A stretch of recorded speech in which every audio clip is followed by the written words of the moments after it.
Welcome to the final screening of the Capstone projects from the Radio TV Film program in the Department of Media and Communication at East Tennessee State University. Thanks for being here to watch our students' final projects in their academic careers. Congratulations to the students who made it. They did it. These students have been through a lot. I've said it to them several times in class, but this is a group that missed a year and half of a semester of class time. That means a lot of missed hands-on opportunities with the gear and hands-on opportunities to learn. But you've done a great job. There's a lot of really impressive work here. Thank you to everyone who supported our students as they finish these projects and as they've progressed through their academic career, including Stacy Whitaker, Patrick Ball, Candy Bryant, Erica McCluskey, of course, Christine and Joe, who's leaving us. We're very sad about that. And all of the students, whether they realize it or not, have been under Joe's watchful eye throughout their time in the major. So Joe, will really miss you. You're the best.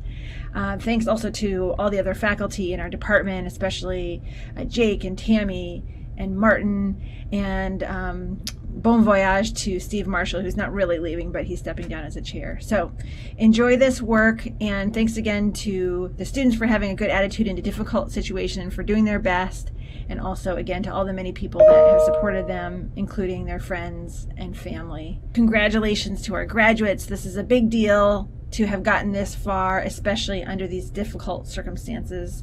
I wish you the best, and keep in touch.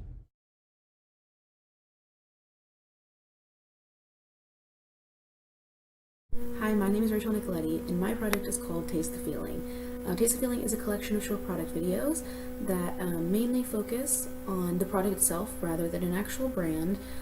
So my plan was to create really nice visuals that kind of create a cohesive theme around each product. So what you really feel or what you think of when you eat each product or eat or drink each product.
Hello, my name is Hannah Valley Weathersby, and my capstone project is called the COVID Chronicles.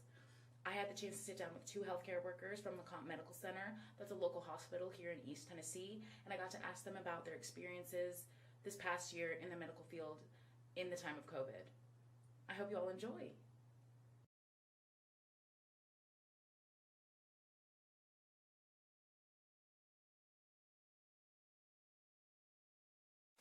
Hello, my name is Hannah Valley Weathersby. Thank you for tuning in. As we all know, COVID-19 swept the nation this past year. Through the ups and downs of this deadly virus, healthcare workers have been at the front lines day and night to help the patients affected. I had the chance to sit down with two healthcare workers from LeCompte Medical Center and ask them about their experiences this past year. Please state your full name, where you work, and your job title. My name is Marcy Valley. I work at LeConte Medical Center and I work in patient registration. My name is Tiffany Shelton. I work at LeConte Medical Center and I am a registered nurse in the emergency room. How long have you been working in the medical field? Over 20 years. 2.5 years. What was your initial reaction when you heard about the COVID-19 virus?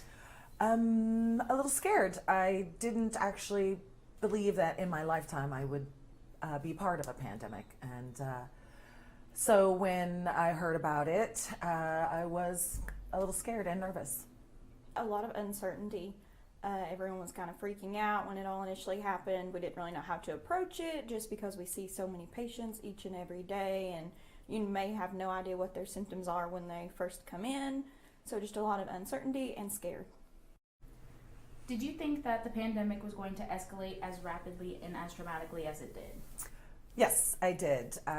Just because I don't believe that people were taking it seriously, and still traveling, not wearing, proper PPE, and yes. Have you been put into a situation where you have had to treat somebody with COVID-19? Yes, multiple times each and every shift. What process do you have to go through personally when you find out that a patient has tested positive for COVID-19? So a year ago, whenever it first started initially, if we found out someone did test positive, they would require that we quarantine. And then it kind of changed a few months later where we could either quarantine if we were symptomatic or get tested within a few days. So it's kind of varied a little bit. Have you been tested for the virus yourself? No. Have you had the COVID vaccine? Yes. And did you have any symptoms after? How was your experience with the vaccine? My experience was fine. I didn't have any problems, other than just a sore arm. I feel very blessed that it went easily because I have known family and friends who have had bad reactions to it. How does it make you feel when you see people not wearing masks in a public setting? Everyone's entitled to their own opinion and that kind of thing, but seeing firsthand just how upsetting this can be to family members and how sick it can make patients, I would like for everyone to be treated how I would want my family member to be treated. So I would just appreciate, I'd respect that everyone wear a mask, but it's free world. Can you tell me some of the changes the medical field has made to adapt to the new protocols? Well, yes, of course, now we're all wearing masks. We do practice social distancing in our lobby. We make sure that the patients are 6 feet apart when checking in, and also waiting to either be registered or waiting for their test. Do you think some of these protocols will stay in place even after things get back to normal? Yeah, I do. I think this is just going to be a new normal that we kind of all have to adapt to. But I do believe, especially the mask wearing, will be something that stays around for a while. Finally, is COVID-19 real? Yes, I believe that it is. Real. Yes, I wholeheartedly believe that it is real. I would like to thank Marcy and Tiffany for sitting down with me. I would also like to thank all of the essential healthcare workers for all that they continue to do. I'm Hannah Valley, and this has been the COVID Chronicles.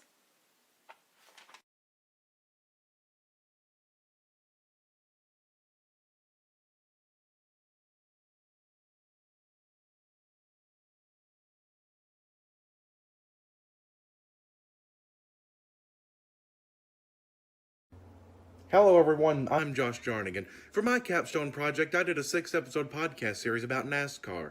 Each episode reflected on the past weekend of races while previewing the coming up weekend of races.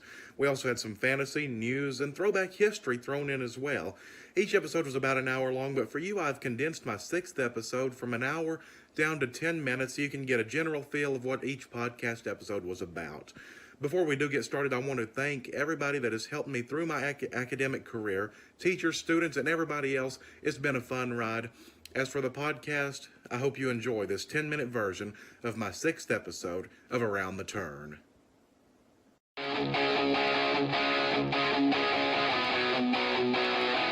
If you're looking for the latest news, smart debates, and strong informed opinions about the world of NASCAR, then you're ready to go around the turn. Let's explore that some more. Sounds good to me. That's one heck of a huge deal right there. This is Around the Turn with Josh Jarnigan and Jeremy Painter.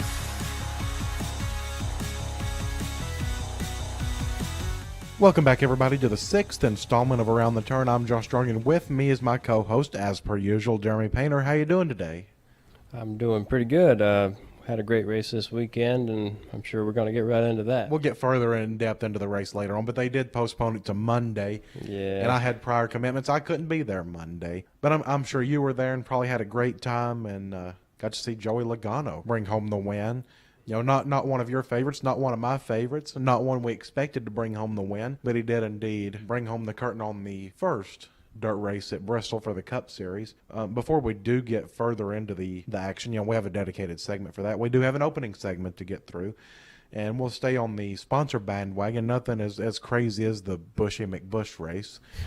But Darlington coming up on Mother's Day. I thought this was interesting. The title sponsor will be Goodyear, which is Goodyear's been around in motorsports and NASCAR for years and years and years, going all the way back to the 50s and 60s. This will be the first race that they have ever sponsored in North America. Wow, really? They have never sponsored a race prior to this, which I thought that was really unusual for a tire manufacturer that's been around in the sport for 50 years. They've been the sole supplier of tires since '94. To have never sponsored a race up to this point is rather surprising, but apparently that's supposed to go into the whole throwback weekends. They're moving it from Labor Day and the Southern 500 up to the spring race up there. I guess the sponsors weren't really happy with having to give up one of their playoff races as a throwback race, you know, throwback paint schemes and all of that. But I thought that was interesting that Goodyear had never sponsored a race of any kind here in North America. Moving on, I think the segment that we're both looking forward to this week, we're going to go end the turn and talk about the Bristol Dirt Race. It was one heck of a week, one heck of a race. Two races, had a double header on Monday because of the rain.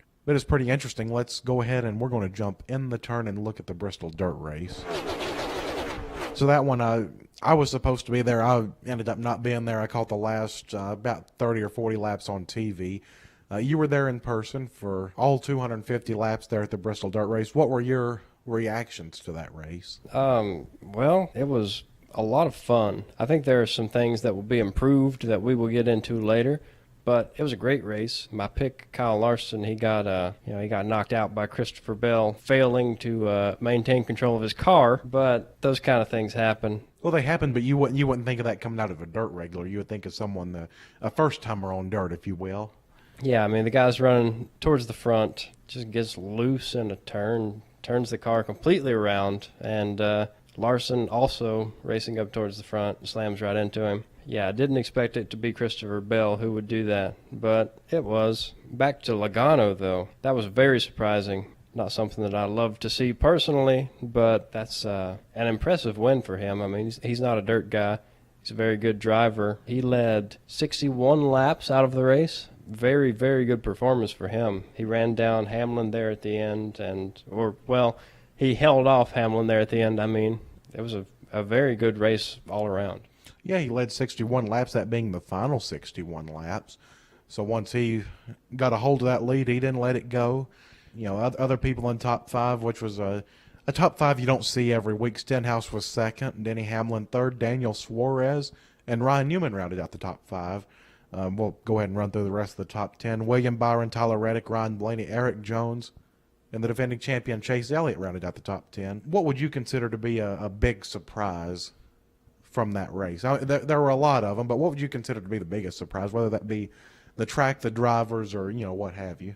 There were a lot of cautions that I feel like if they had more experience on that track, they probably wouldn't have happened. I mean, you put guys on dirt, you know, things are going to happen, but there were a lot of sloppy, I would say, cautions, you know, just inexperience, I think, is what caused some of those, and you kind of hate to see that, but it's part of it, and I would say that was the biggest surprise for me, and the amount of time that those cautions took away, that was also pretty surprising. It's just kind of the way that it has to be. Getting a car that won't go out of that dirt is a process, and there was a lot of downtime in that race.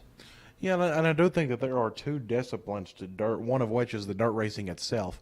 But two, if there's an accident, checking up, and that takes a lot more time to develop because you're not constantly checking up for accidents.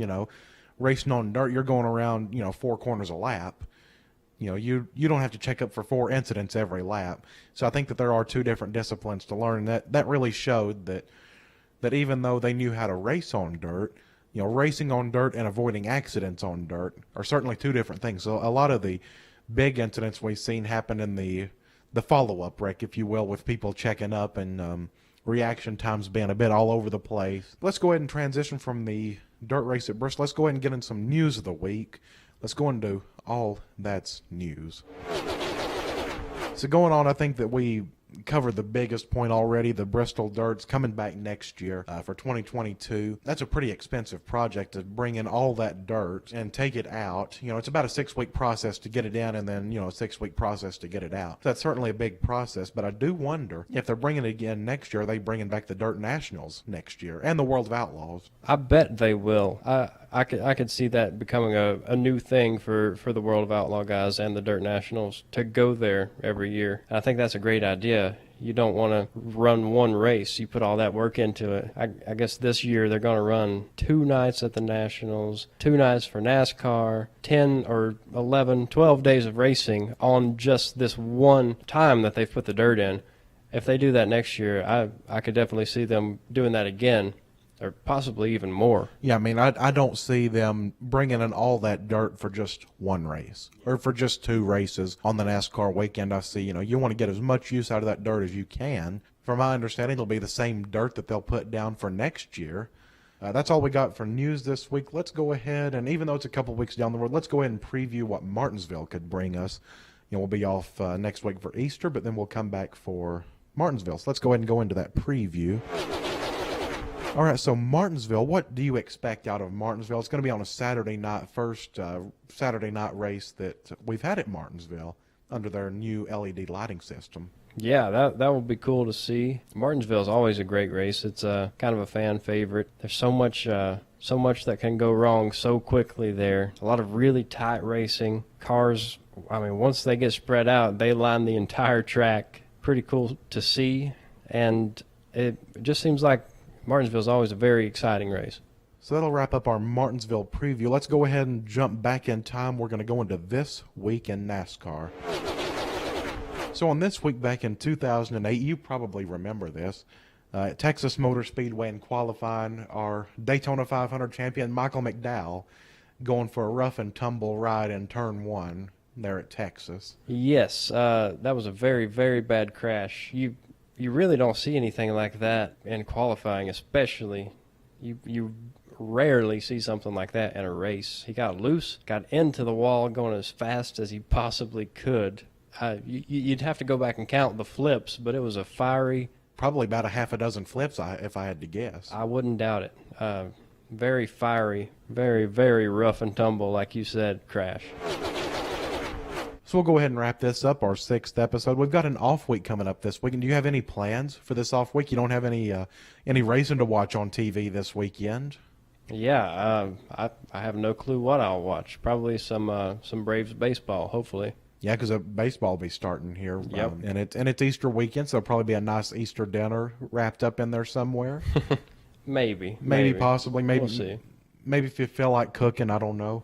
But we'll come off that break, and we will go into Martinsville after that, Richmond, and then Talladega, and then we'll start getting into the new tracks with all the road courses, and we'll have some Pocono and Michigan mixed in. But a lot of new tracks, a lot of new road courses on the horizon here in the next couple of months. But before we get there, we have a couple of short tracks to get through in Martinsville and Richmond. And before we get to those, we have an off weekend. So we'll take next weekend off, be back here in a couple of weeks. And until next time, I'm Josh Jarnigan. I'm Jeremy Painter. And we'll see you next time post Martinsville. See you next time, everybody. Thank you for your continued support of Around the Turn. Special thanks to Shara Lang, Candy Bryant, Patrick Ball, ECSU, RTVF, the RTVF Tech Team, and Weebly.com for hosting our website. For Jeremy Painter, I am Josh Jarnigan. Thank you again for tuning into this episode of Around the Turn. Hello, everybody. Guess we're at the end here. It's time for everybody to see each other's capstones. My name is Mason Lawson. The capstone you're about to see had a lot of speed bumps along the way. I was going to make a music video, and then some COVID results flopped that around. But the skit you're about to see is a tutorial on how to make the perfect film and capstone project. It's probably going to be shown for generations to come. That's the goal.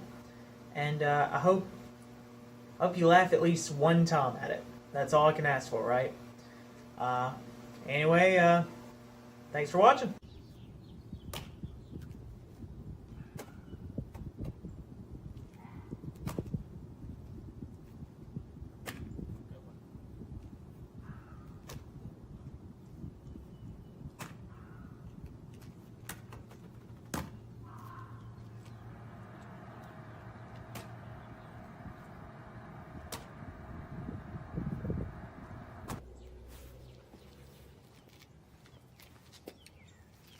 How's that film project going? I'll be honest, I forgot about it till just now. You help working on it? Do you know anything about making films? Not a clue. Well, I could teach you. Got time?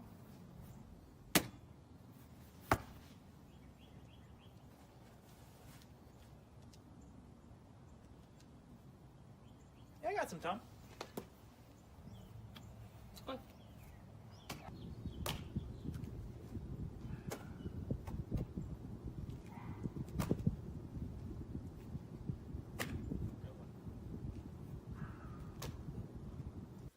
Okay, think.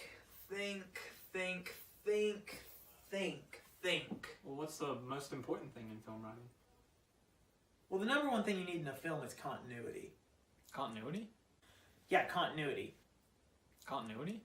Well, continuity is keeping everything the same between scenes for your film. Oh, continuity. Well, if you don't keep everything the same between every scene, the audience is going to notice, and it's going to look like a lazy filmmaking. Oh, continuity. Continuity. Okay, so what else is important? Ooh, fun fact, did you know that a lot of audio that you hear in films is actually overdubbed later on in the studio? I learned that in class.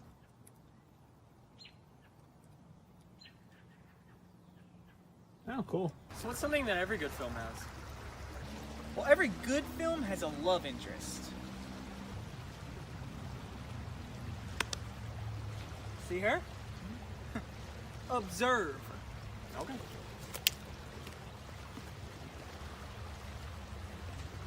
Baby, you from Tennessee because you are the only. How'd it go? I got her number. Oh, cool. What next?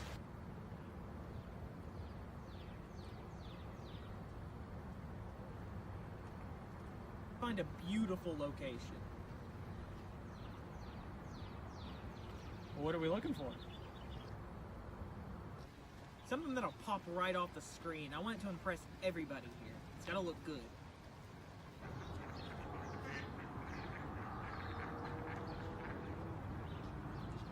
Well, there's a lot of ducks here. We could film a nature documentary.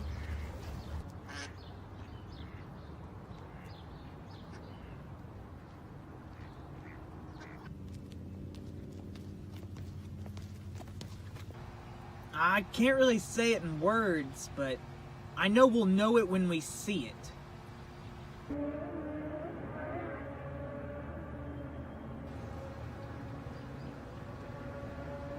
Perfect!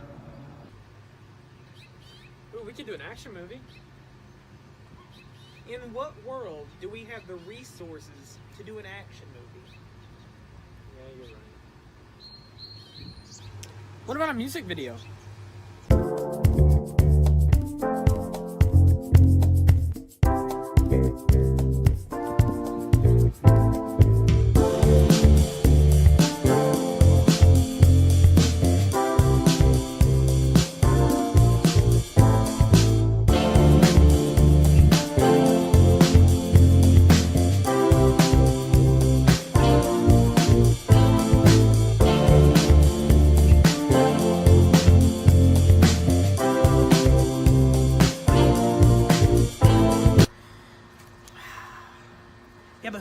really wants to watch a music video, let alone make one? Well, what about animation? Okay, well, do we know anyone who can draw? Okay, maybe no animation. What about a sponsorship?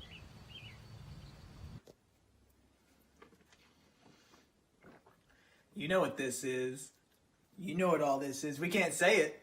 We can't say it, but you know what this is. Okay, what about an action movie though? We don't have the time, money, resources, actors, or anything for that. Okay? What if we just do like classic noir Hollywood type stuff? I didn't do it, see? Damn it, we know you were there. Tony said he saw you. Do you really think that we could pull off that accent? Yeah, that kind of seems like an idea that's doomed to fail. What if we did an action movie?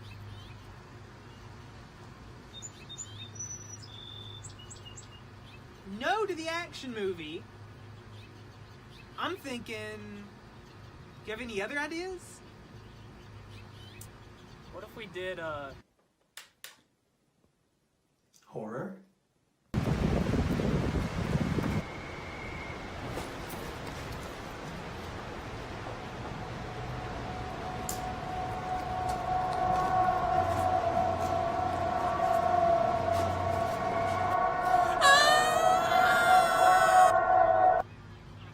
Oh, wait a minute. Why is it a mallet?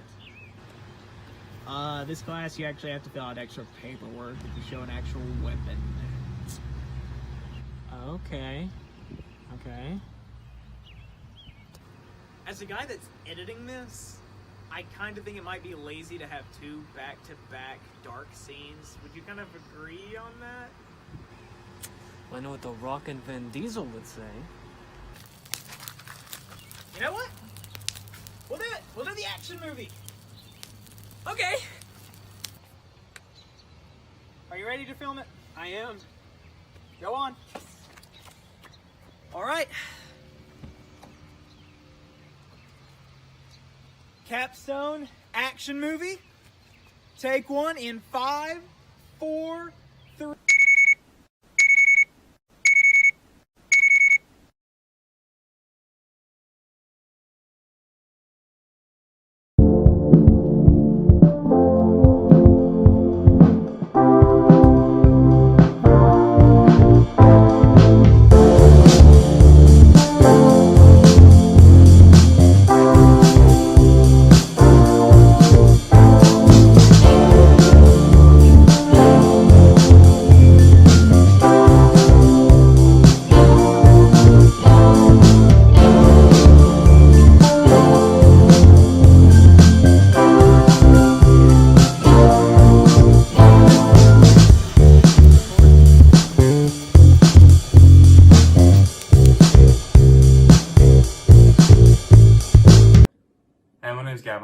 And for my capstone, I wanted to explore one's relationship with God and in their faith.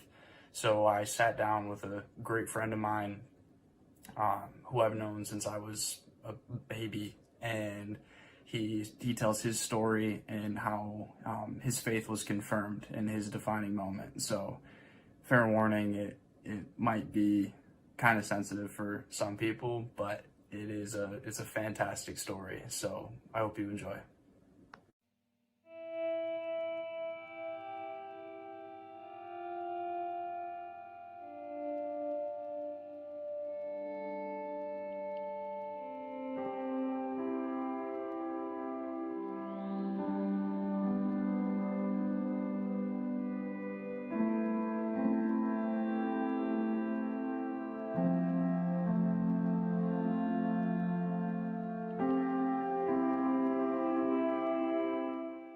My name's Zach Lewis. I'm a freshman at Cornerstone University. It's over in the north side of Grand Rapids in Michigan. I have been a cross-country runner my entire life, and I went to Granville High School.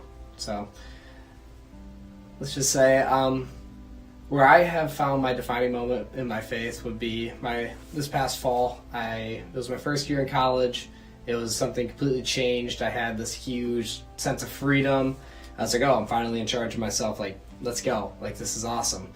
But with that change came this newfound responsibility that I don't think I was fully prepared for. And it was something that like I was able to learn a lot from. So with me being a cross-country runner, I put a lot of my identity into that. So like if I'm running good, I am very happy, positive, everything's good, life's good. So the more I run, better I run, everything's good. But so this year, freshman year starting out, I had a stress fracture after the second race of the year. So I had to, wear a boot walking around campus. I wasn't able to compete anymore to the level I wanted to. I had to take 2 months off or something like that. And I was like crushed because like, what are you doing when your number one thing in your life is gone? Like that was every single day. It was cross country. It was running. If you were to ask me who I was, I would introduce myself as Zach Theos, a cross country runner. Like that was how I was known at Cornerstone. And like that's where my identity was, that's where my passion was, that's where my happiness was. And when I lost that, it felt like I lost everything.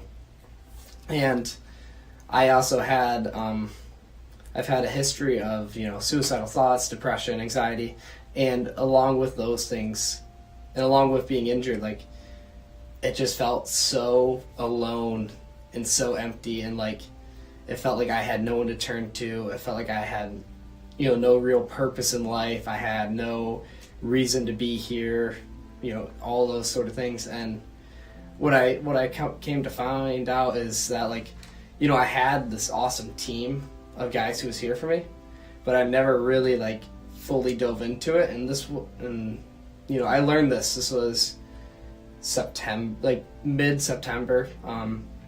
I was in my car driving to Met by Love, which is a kind of like a worship service that is student-led, so it's a lot better than ones that we do here at Cornerstone. The campus-led ones just aren't really the best compared to Met by Love. So I was driving, and I specifically remember looking at the row of trees to the right of me, and all my mind could picture was just me grabbing that wheel and swerving into the right and just crashing, ending, fade to black, like everything's done right there. Like that's how I pictured my life ending, was in that moment right there.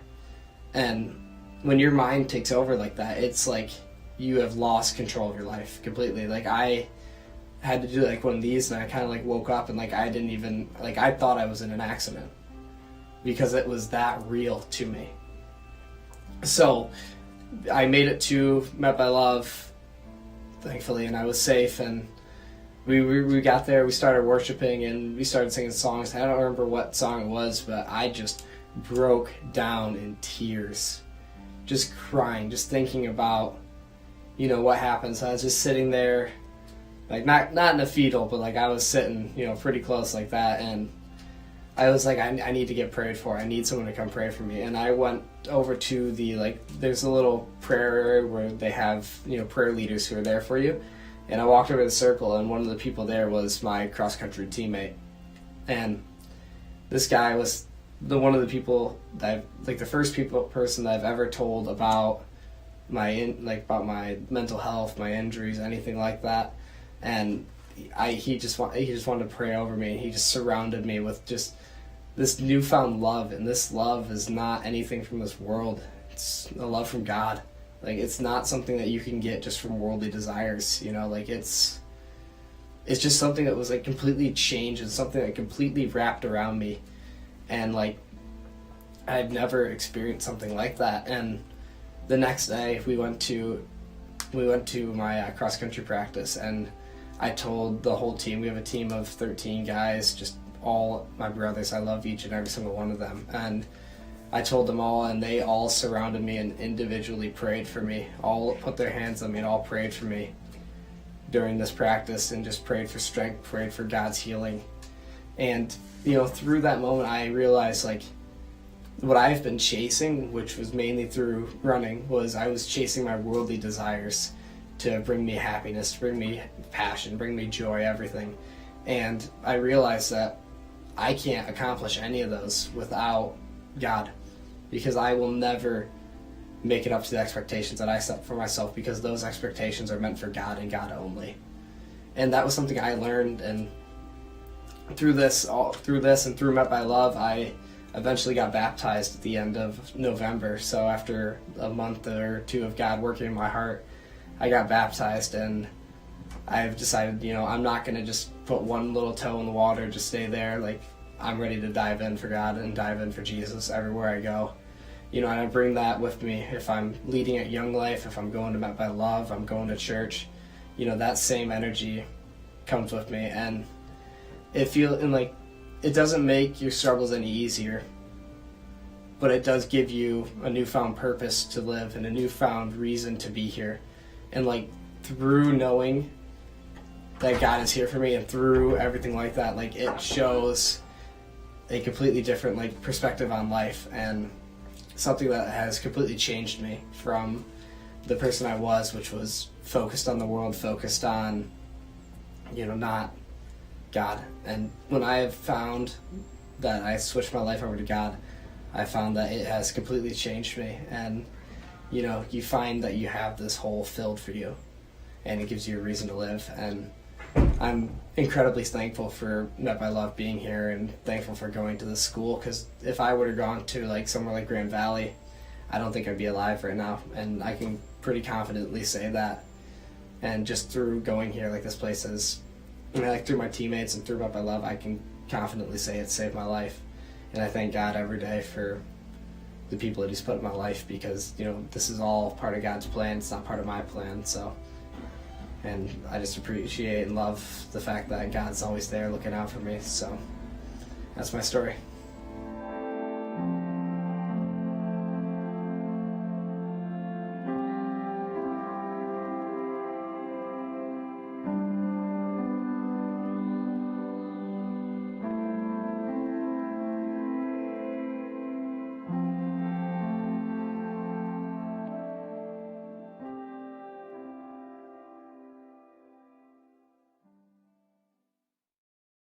Hi, my name's A. Pearson, and what you're about to see is the first two parts of my short anthology series, Fragments. In this series, I really wanted to center queer characters and queer stories, as well as explore our past and our relationship to it, and how we either move on or choose to linger on it. I really hope you guys enjoy it. This is Andy Miller. I'd prefer you send me a text or try giving me a call at my office number, 555-4378, but if you insist, you can leave a voicemail here and I'll try to get back to you. You've reached the house of Ridley and Tom. We can't come to the phone right now, but leave a message and we'll get back to you. Thanks. Hey, it's me. It's Finn. It's been a while since I've been able to catch you guys. I was just thinking about us, I got that photo on my fridge. I think it's from Ridley's 22nd birthday. That would have been 2 months before we graduated? God, that's insane. So much was just around the corner. Anyway, that's not the point. The point is, we looked happy, guys. Back then, I swear I felt happy. All those times we had together? Fuck, they were something beautiful. I miss them. Wait, how long until I move? Andy, I feel like that's something you should know. I do. I know it's in May, but how far away is that? 2 months and 8 days, and then I live alone in this apartment. Hey, listen, I'm just going to Washington, and I'll always be a phone call away, and you have to promise to keep him company. Like Finn could get rid of me. You met Tom a month later. Actually, you could move here after Andy leaves. Yeah, you just terminate your lease, leave your beautiful apartment. You could just live here. I would live with you in a heartbeat. Do not tempt me. I didn't see you much after that. I'm just saying. The offer's always open. Offer taken. And that's okay, of course. I know we were joking around that night. I know we didn't really mean it. And things come up. Things like Tom. And Tom is so nice. It's great that you found him. He's great. Well, I mean, how far away is Washington? Just like 6 or 7 hours, right? That's short enough to make a weekend trip on occasion. If you do not come down at least once a month, I'm picking up Finn, we're getting in the car, and we're coming to you. Okay, fine. We never did do that. Andy, I think you came back for a weekend trip once, maybe the second month you were gone. After that, things kept getting put off because of deadlines at work, and Ridley and I can't blame you for that. You were getting so busy, but you sounded so happy about it anytime we talked. You care so much about what you're doing at work. It's really amazing to see. Even if it means we don't see you. You guys are so happy now. I can't blame you for that. You found what made you happy and you went for it. It's not your fault it took you away. It's just... I had what made me happy. It wasn't perfect, but it was you guys. Andy, you were the best roommate I ever had because you were also my best friend. The easiest person in my life to talk to, and Rid... That was the closest we ever got. I didn't know that then. Didn't know Tom was right around the corner. And he's great, by the way. I'm really glad he makes you happy. I just sometimes wish I had made you happy. You made me laugh anytime we were together. Now, all I have is to remind myself. God, the beautiful times we had.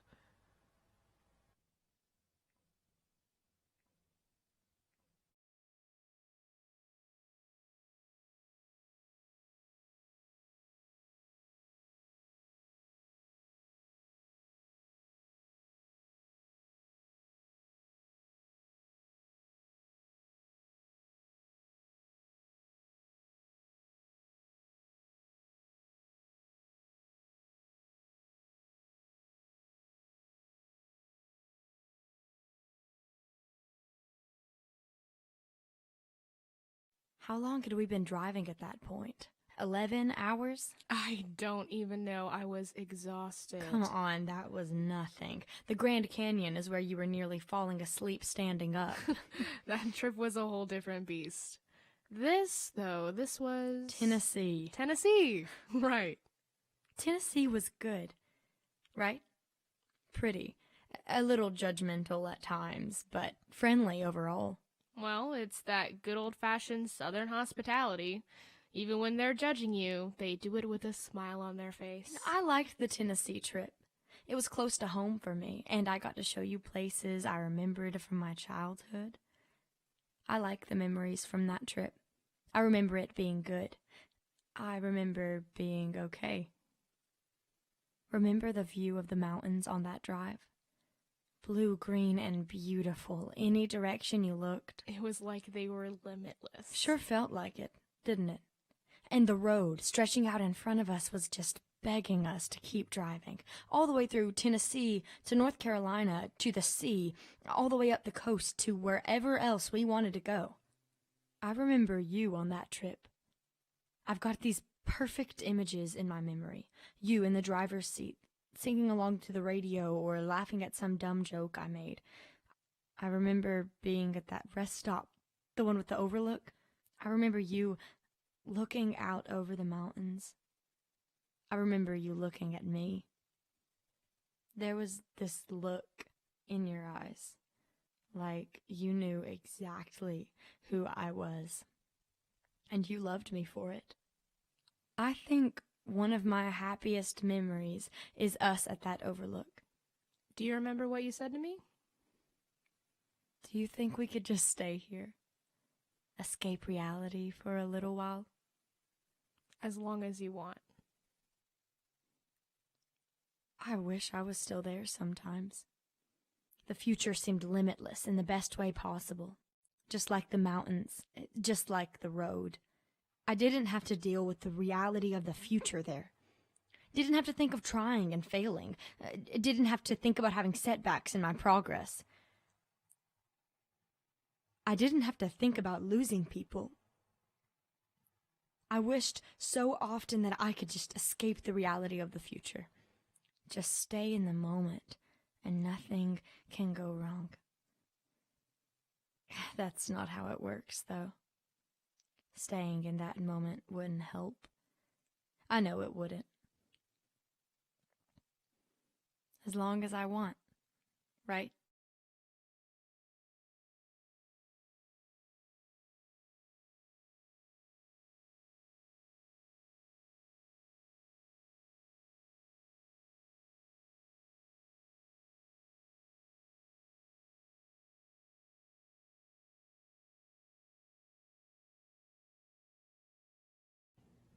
Welcome to the Fight Club podcast. From Fighting to Fairways, we have it all. I hope you enjoy this short podcast series that a friend and I did. We recorded 4 episodes, about an hour long each. We recorded once a week, and we covered MMA, basketball, football, baseball, and a bit of golf. Hope you guys enjoy. This was a very fun project to do. So thank you, and have a great day.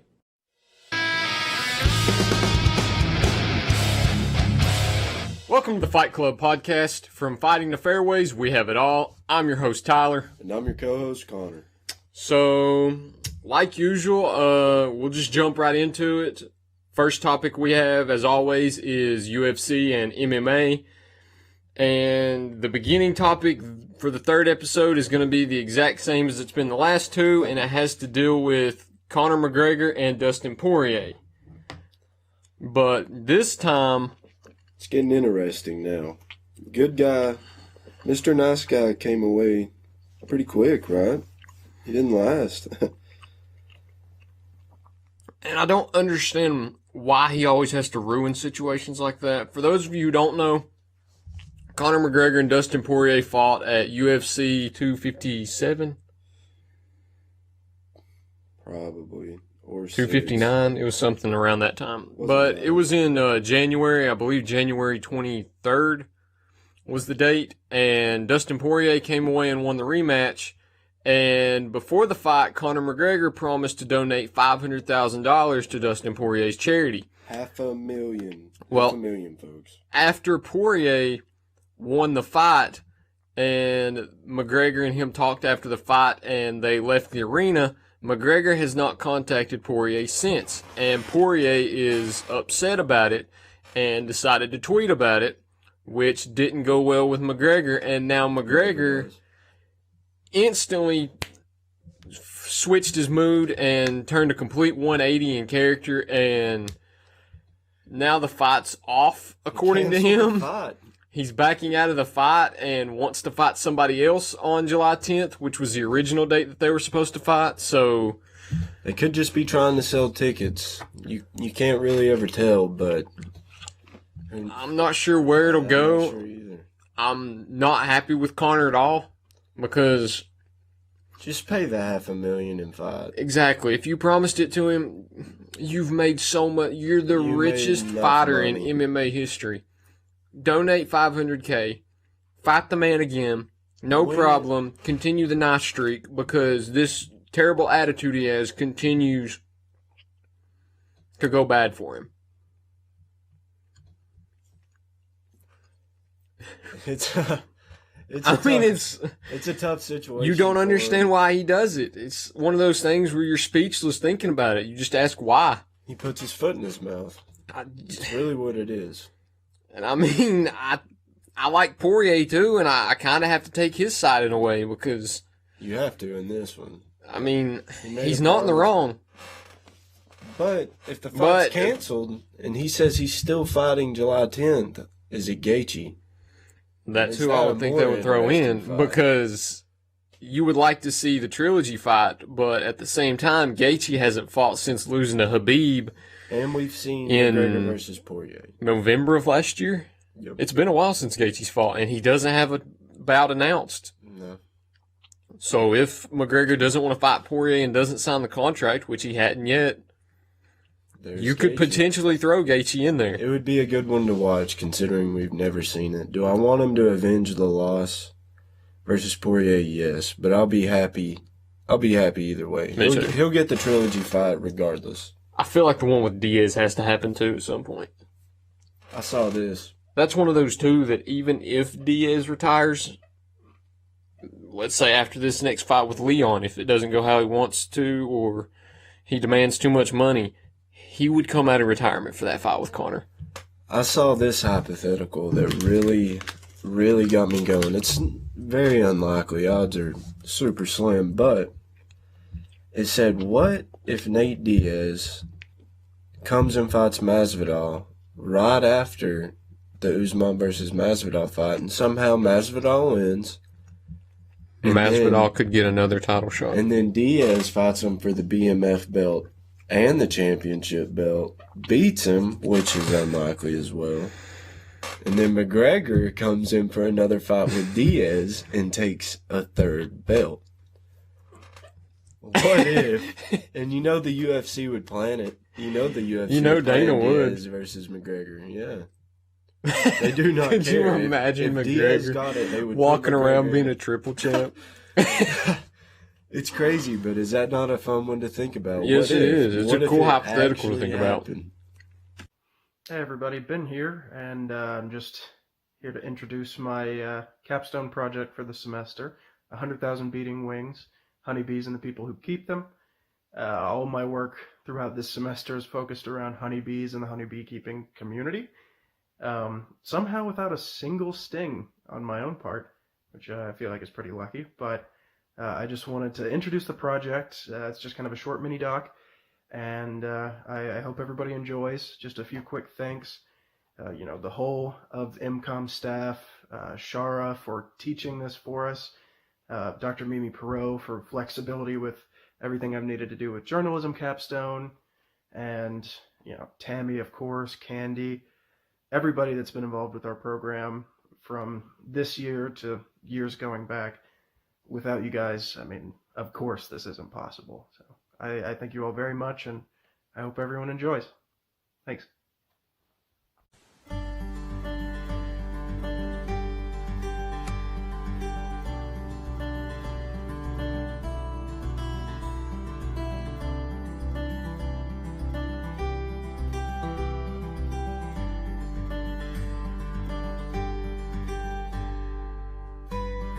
These are honeybees. I'm sure you've seen them before, but never this close. Often the subject of fear and phobia, honeybees work tirelessly to give us the crops and products that we crave. Behind the hives, however, there's always a beekeeper who makes sure that we get our share of that sweet liquid gold. I took this semester as an opportunity to get to know a couple of local beekeepers who work to keep the hobby and career alive. Before we begin, we'll start with a quick crash course on how bees work. I could spend an hour teaching you the basics, so I'll spare you the bulk of it. The western honeybee, species name Apis mellifera, is a breed of domesticated insect that humans have cultivated to produce a highly concentrated sugar syrup, otherwise known as honey. Some of the first civilizations were documented as avid beekeepers, and honey has made up an important part of world diets for centuries. Every bee starts as an egg laid by the queen, then is transported to a comb to grow. Once they've eaten enough, they pupate, growing a hard shell and transforming into their adult form. Once they're big enough, young bees eat their way back out of the comb and head straight to work. Bees eat a mixture of flower pollen, nectar, and honey to gain the majority of their nutrients, all of which are foraged from outside the hive. Watery nectar becomes honey by slowly evaporating within a comb. Once the right concentration is reached, the bee caps off the comb and waits to eat it later. Beekeepers get the honey outside of the hive by lifting out parts of the comb in frames, then cutting the caps off. Frames drain via gravity or high-speed spinners, then they're off to filtering and jarring. Any questions? Great, moving on. To better understand the work that surrounds a hive, I spoke with two local beekeepers who've spent years working with the industrious little bugs. Hi, my name is Harold Kelly, and I've been a beekeeper for this is year 5. I'm from eastern Kentucky. I grew up in Lawrence County, Kentucky, in a little, well, it's actually not even a town anymore because they dissolved their post office. So the town that I grew up in has now been, I guess, dissolved would be the correct verbiage. Then I met my wife, who has lived in East Tennessee since she was 10. And I moved down here for her and plan on staying. I'm a teacher at Cherokee High School, and we have a club there called the Sustainability Society, where we keep bees and we do raised bed gardening and worm composting, and it's a great hobby. There was one year where at the fairgrounds in Gray, they had a beginner beekeepers course, and that was probably the first time I really seriously considered getting into bees, because just seeing the passion that other people in the hobby had for the hobby, it was contagious. I'm in East Tennessee in South Roane County, a little place called Paint Rock. My dad got me into it. He and my mom have a farm, so I started it just to help him.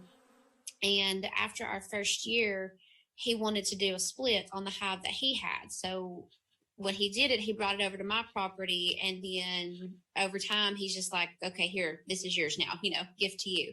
If you know a beekeeper personally, there's a good chance that they're more than happy to teach others about the field. Community is a major value for many beekeepers, with extensive information sharing and technique comparison. What I didn't realize was just how much it would bring together me and my students. It became more than a hobby. We became a little community. In the beginning, it was myself, a co-sponsor, and a bunch of kids that enjoyed spending time with a couple of crazy teachers. And so the first hurdle was to pitch it to our administrator and get the go ahead from him. Our club president, she had been in the club longer than anybody else, than any other student. And the year before she graduated, it came time for her birthday, and her parents asked her what she wanted. And it wasn't a new phone, it wasn't a new car, it was a colony of bees. I don't know who was more excited about the first of her jars of honey that I saw, her or me. I did eat some of the honey. I don't know that I'll ever be able to bring myself to finish it. I used to be a member of the Heritage Beekeepers Association in Rogersville, where I teach. And on the one Thursday a month when they had their meetings, the Sustainability Society students and myself and the other club sponsor, we would all meet at the beekeepers meeting, and we used to have so much fun. We had some really, really good times at those meetings. So we're part of Cherokee Beekeepers, and then of course the Tennessee Beekeepers Association. We're part of that as well. So we're just like big network of beekeepers, and we all want to help each other. It's not a competition. Yeah, if there's a swarm and I know I can't get it. People tag me all the time on Facebook, and I've just not been able to go out and get swarms. So I was like, okay, I can't get it, but I know who here can. There are several Facebook groups, and from time to time there will be beekeepers on there that will reach out and say, hey, I live in this area. Could anybody maybe come by and see the hives or something like that? And a lot of times, if it's at a point in time when I can manage it, I'll let them know that, yeah, I wouldn't mind that at all, because I think, if we're going to keep this beekeeping thing a thing, which we kind of have to at this point. I don't know how optional that is at this point in time. Education is of paramount importance. Of course, with the Appalachian area and East Tennessee, anyways, it's a big. Everything is about family, and doing stuff as a family and carrying things on. So I think that does have a big impact with our area as far as beekeepers. A strong connecting line with beekeepers is family, with parents passing beekeeping traditions down to children. Sometimes it's in something as simple as keeping a jar of honey in the house. Sometimes you'll find a 3-year-old in her own bee suit. The youngest of mine, her name's Laurel, she's currently 3. A while back I got a call about a potential swarm, and I asked both girls if they wanted to go with me to capture the swarm, and the eldest, Maggie, she declined. Laurel, on the other hand, she seemed genuinely excited, and when we got there and there was no swarm, genuinely bummed. But I've got footage somewhere of Maggie actually helping me capture the first swarm I ever captured. We went on that call together, and I held her up in the air and had her grab the tree branch that they had swarmed onto and shake the tree branch while I was underneath it catching the bees in the bucket. And the homeowners, I think, were a little... I'm surprised they didn't call child services because they seemed pretty distraught that I had her helping me capture a swarm. We call it our 3 generations of beekeepers now because there's my dad, there's me, and my son. And he loves it. He didn't like it at first. He was terrified because of the thought of thousands of bees flying around him. But his fear was getting stung. He was so afraid he was going to get stung because he'd got waspers. You know, waspers, they're little flying demons. He got stung by those. So he was afraid, the honeybees was going to do the same thing.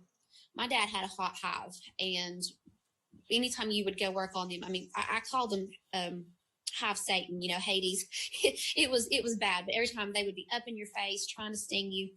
And on this particular day, it was really hot, and I had my hair up in a high ponytail, so my hood on my jacket was pushed against my forehead, and I didn't quite realize it until one went through my veil and stung me in the forehead. Well, I had to stop what I was doing, and my dad smoked my face real quick, and my son was freaking out, and I said, stop, you're going to have to stay here and help Papa. He had to put all those fears aside, in a split second. That pushed away those fears, and he was able to just jump in. While it has its rewards, an insect known for having a stinger has to have a few drawbacks, right? Between aging interest and recent challenges from mites and pesticides, beekeeping as both a profession and hobby is under more threat than ever. Many longtime beekeepers have hung up their veils, citing the rising costs and challenges of the work. When it comes to beekeeping, it's kind of, if it works, keep doing it. If it doesn't, stop doing that and try something else. And I always try to make sure that the people that I work with realize that that is very much the case. You often hear, if you ask 10 beekeepers their opinion on something, you'll get 12 different opinions.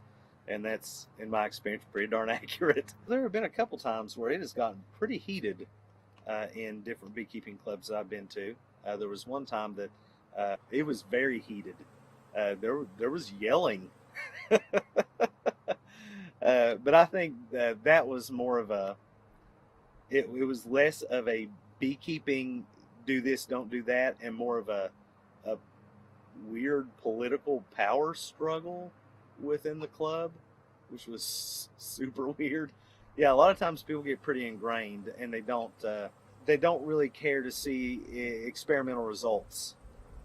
They just go by the logic that they've developed in their head, and sometimes even when what they're doing isn't working, they're still convinced that it is, and they continue to do it. If there's going to be somebody that's more kind of ingrained and set in their ways in how they approach beekeeping, it's, from what I have personally have seen, it's the old timers. The beekeeping today, from what I understand, is not the beekeeping of yesteryear. If you look at the demographics for beekeepers, the majority of them are older. They're in their 60s, and they're doing this kind of like as a retirement thing. So for us, we're trying to pull the younger generation, pull them now. If we could educate the youth on the importance of bees and beekeeping, hopefully pull them in, now to help. Probably even the more widespread problem is that so many of our crops would produce a fraction of what they produce now if we didn't truck honeybees all across the country. Don't get me wrong, I love corn and rice, but let's like blueberries, peaches, apples. So I thought it was just me, but I found out a lot of these other beekeepers around here that we follow each other in our groups and stuff. They had a lot of swarms. And then in the fall, it seemed like more and more people, the hives were absconding. I think there had to have been something in nature, and bees are smart. They can tell us, it definitely is not a moneymaker. If you're not willing to put the money into it, then I wouldn't suggest doing it. It does take time as well. You really have to have the heart for it. I'm finding that out. It just can't be one of those, I'm just going to get bees and put them out here. Yeah, they are natural. They know what to do. They can do it. But we got to help them a little bit, There were never any issues with students and bees. There was a big issue one season where we lost every colony we had. There were just thousands and thousands of dead bees in front of the hives, tongues lolling out of their mouths. That was pretty devastating for not only bees, but teachers and students to go up one day and see that all of our hives that we'd spent all that time working with was just gone. When I found out my hive absconded, because first I thought it just died out, I was heartbroken. My husband was up there with me because something told me just to go check them, and I wasn't seeing any activity flying in and out. So I grabbed my jacket real quick and opened it up, and I stood there and I just cried. You know, it's like my babies are gone. You know, I lost my girls. So yeah, I get emotionally attached to my bees. It's I don't really want to say a pet. You know, it's an extension of my family. So when anything happens to them, it hurts. It does hurt. Challenges aside, the reward of a season's harvest is second to very little. Just do it. Just jump into it. If you're unsure about it, you know, you're interested but you're not sure, find a local beekeeper club. You know, start there. Go to these clubs. Find a mentor, someone you can talk to. Go to their apiary. Don't be afraid. Don't be afraid to get in there and try it. If you can't do your own hive, there's many other ways to help. You're not going to know it all either. There's beekeepers that have been in this 20 plus years and they're still learning. So don't get discouraged. If there's anything that this quick dive into the field has taught us, it's that beekeeping won't survive on its own. Take some time to get to know your local honey suppliers, grow native plants, and if you're up to the challenge, try founding your own colonies. If you want honey to stick around, bees need somewhere to make it.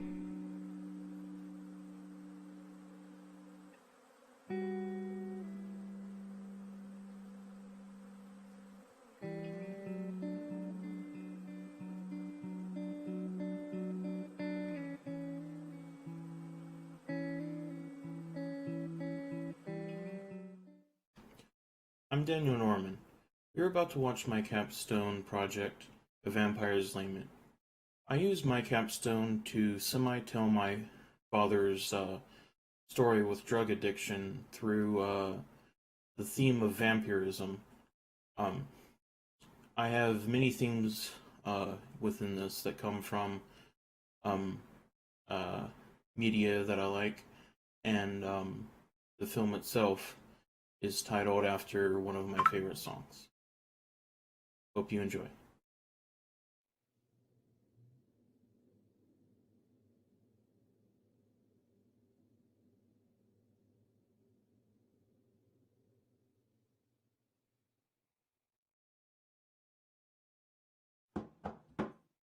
Sarah, come on. We haven't seen you in weeks. Are you okay? Come on, let's go. She's not answering even if she's here.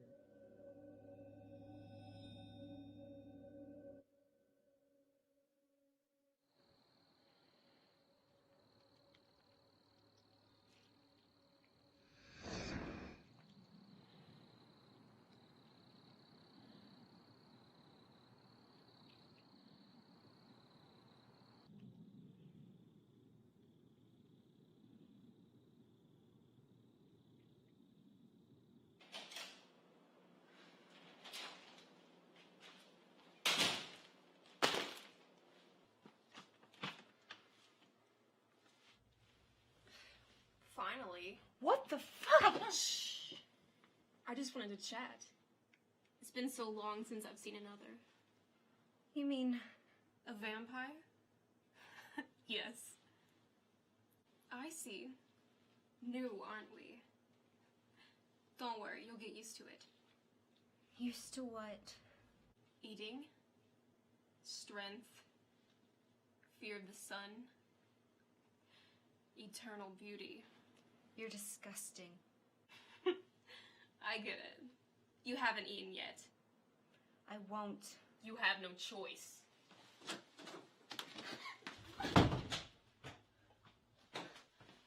Look. What did you do to me? I brought you to a mirror. If you're wondering about your looks, that's all you. This is who you are now.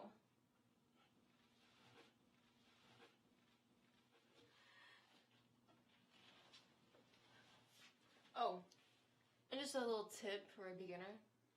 You should throw out all your food. It's of no use to you anymore. Wait, what?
Don't tell me it was that prey you took down. Oh, come on. What makes you think I wasn't watching? Besides, you left it right on the sidewalk. Bold move. What do you mean, bold move? Well, most vampires don't want to be hunted. Hunted by what? The hunters have been around as long as the vampires, and their only goal is to eradicate us. I'm in no hurry to meet one. If you enjoy living, you wouldn't be either.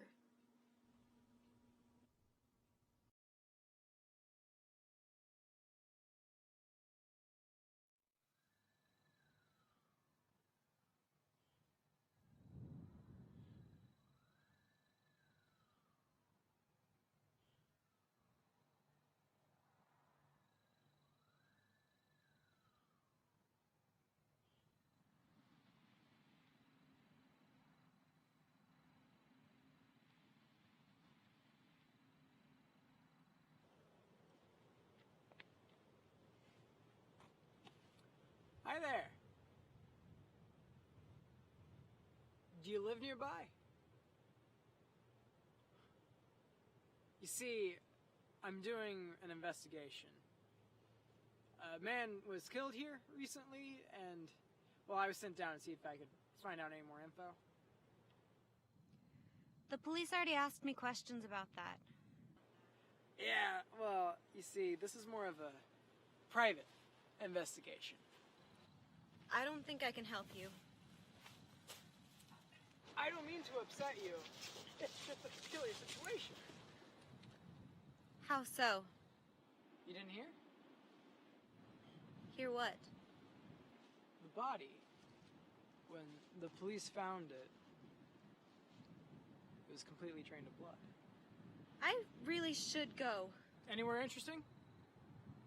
Oh, just homework. I've got classes in the morning. Well, how about a midnight snack? It's chocolate. Or would you rather have something else?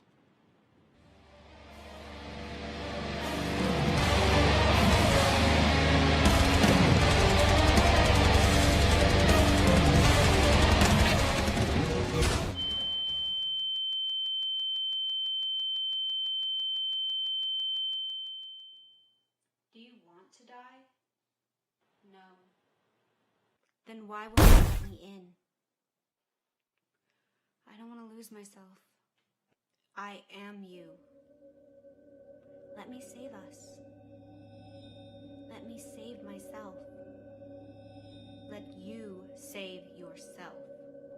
You know what we must do. What I must do.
peace.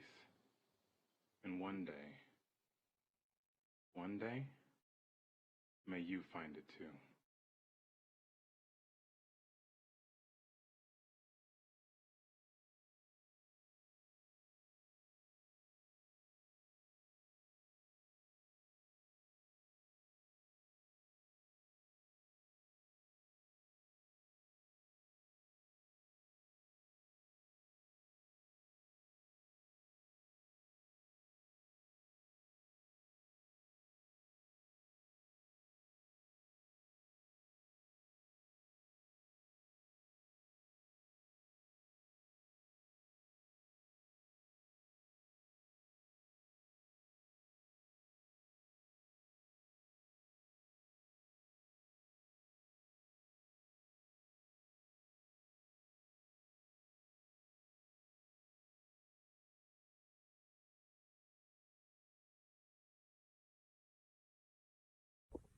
Hello, my name is Deira Salyer.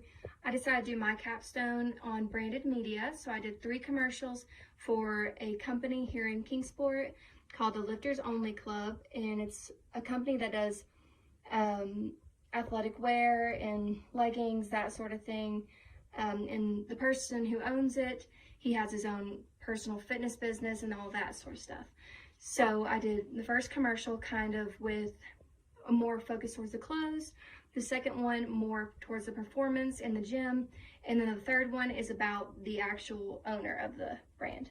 So I hope you enjoy.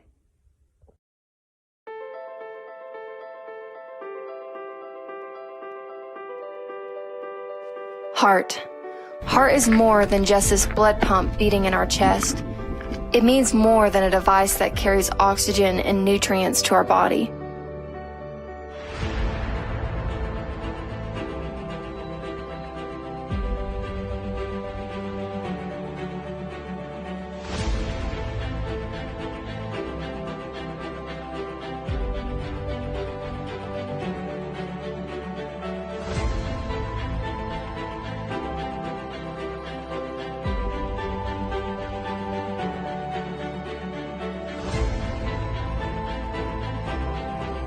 It means to stand your ground and never stop fighting.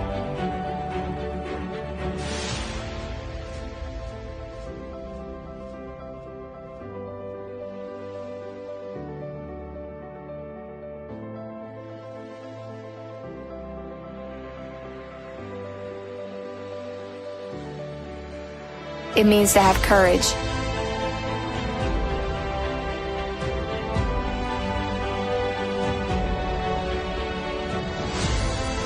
Determination.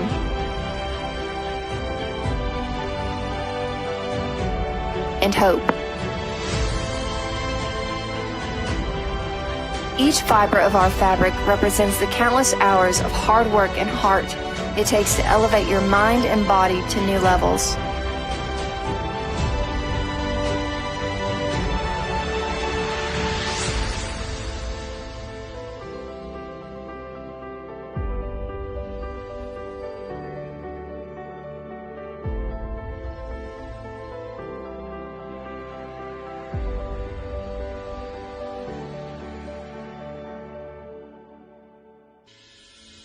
This club isn't for everyone. It's meant for those with heart.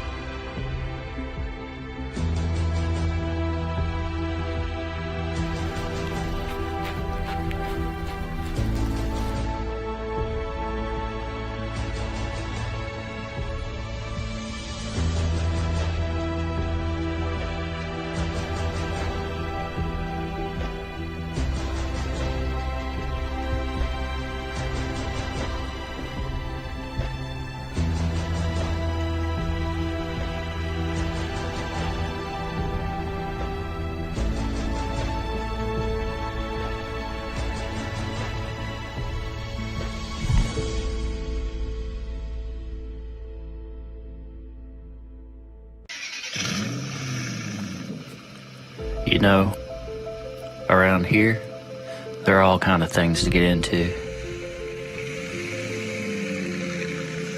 Some good,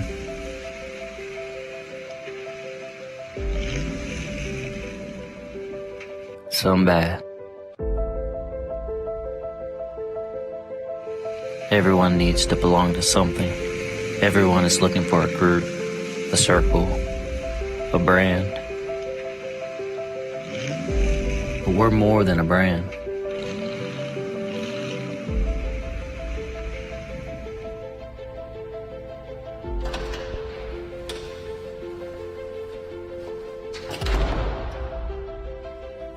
There are 3 things you need to know about us. First, a lifter, simply weightlifting.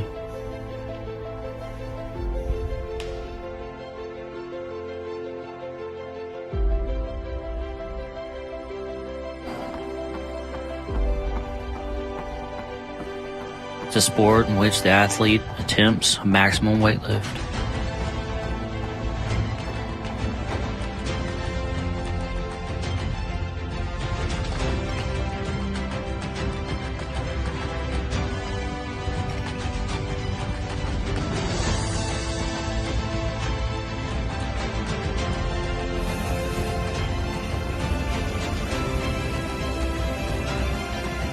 Second, only exclusive. No one or nothing more.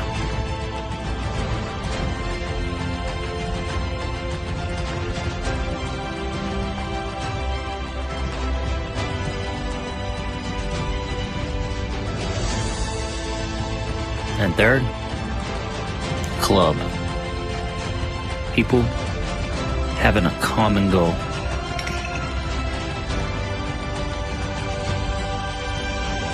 Each fiber of our fabric represents the countless hours of hard work and dedication it takes to elevate your mind and body to new levels.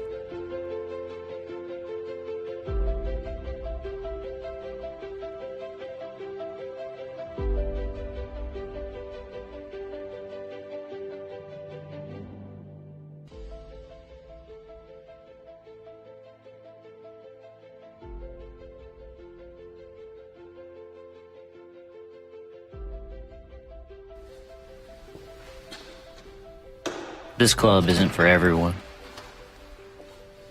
It's for us.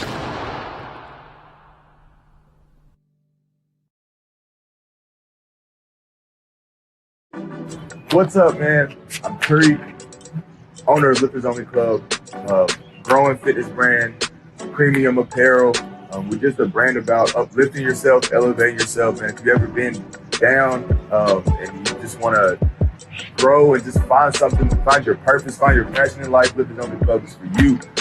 It's not just about being a lifter in the gym, it's being a lifter in life. You know, if you're elevating yourself, from whether you're a teacher, elevating kids, if you're a personal trainer, elevating other people, if you're anything, elevating yourself to the next level, if you're working on yourself to be better, and you're a lifter, and this club is for you.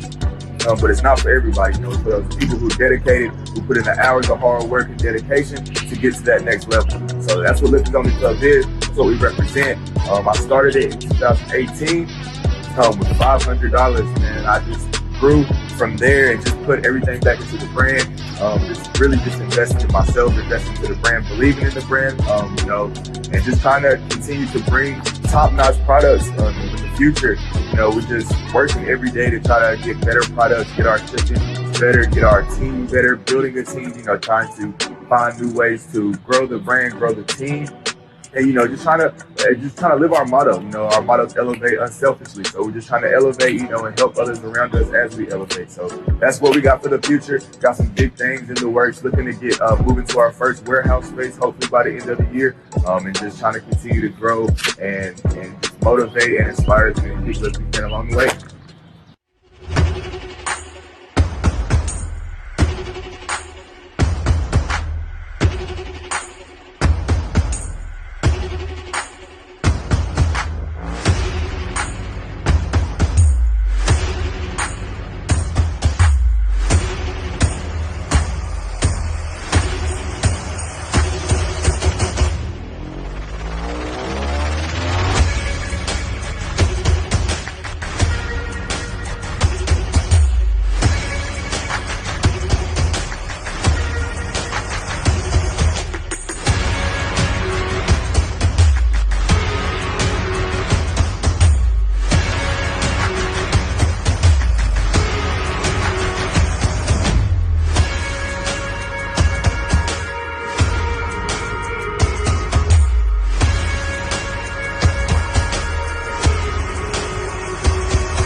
Corbin Sprouse, and I created a short TV series called Candy Cabal.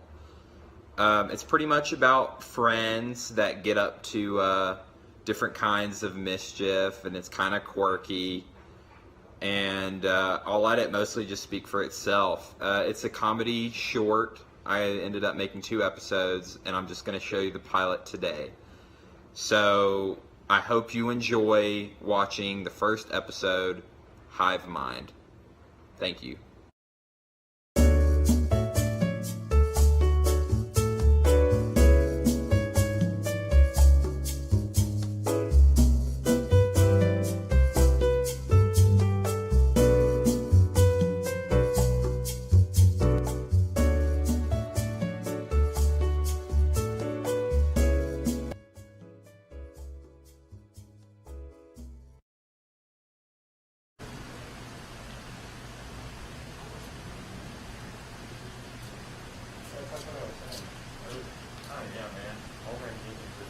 Stuff going on about the Japanese. I don't know what it is. Write a nickel for every Japanese. See, a lot of Japanese people, I just don't know like the whole reference to the nickel thing. Well, that doesn't really make that much sense to me.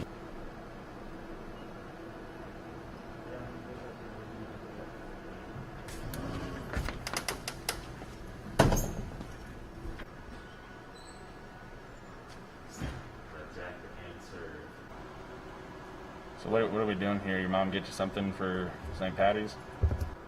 Yeah, I think so. Sent me some racist cups or something like that. That's disappointing. Most people seem to recover from it. I think What's up, muchachos? oh, not much. Didn't even get a package.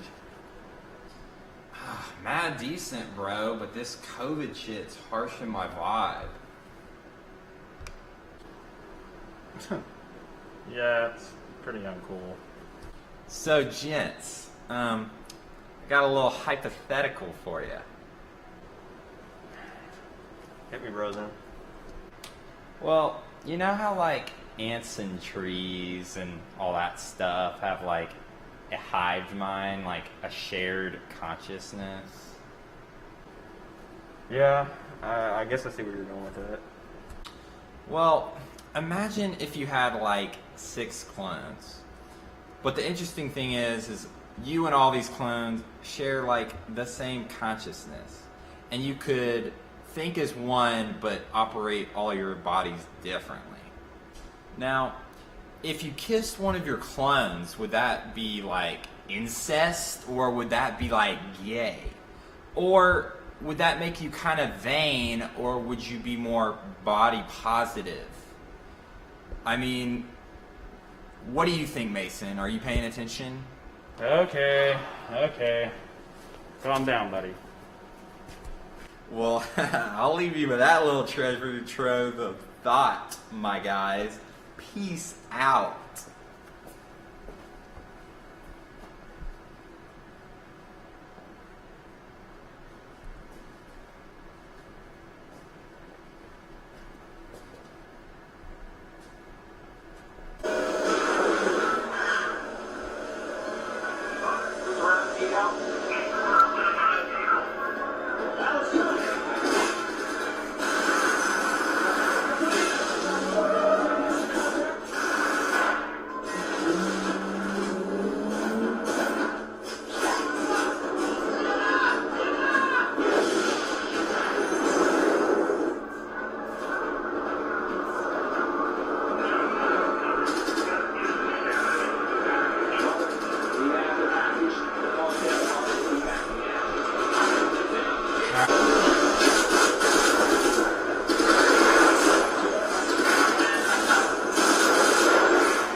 Look, I'm trying to do something wrong.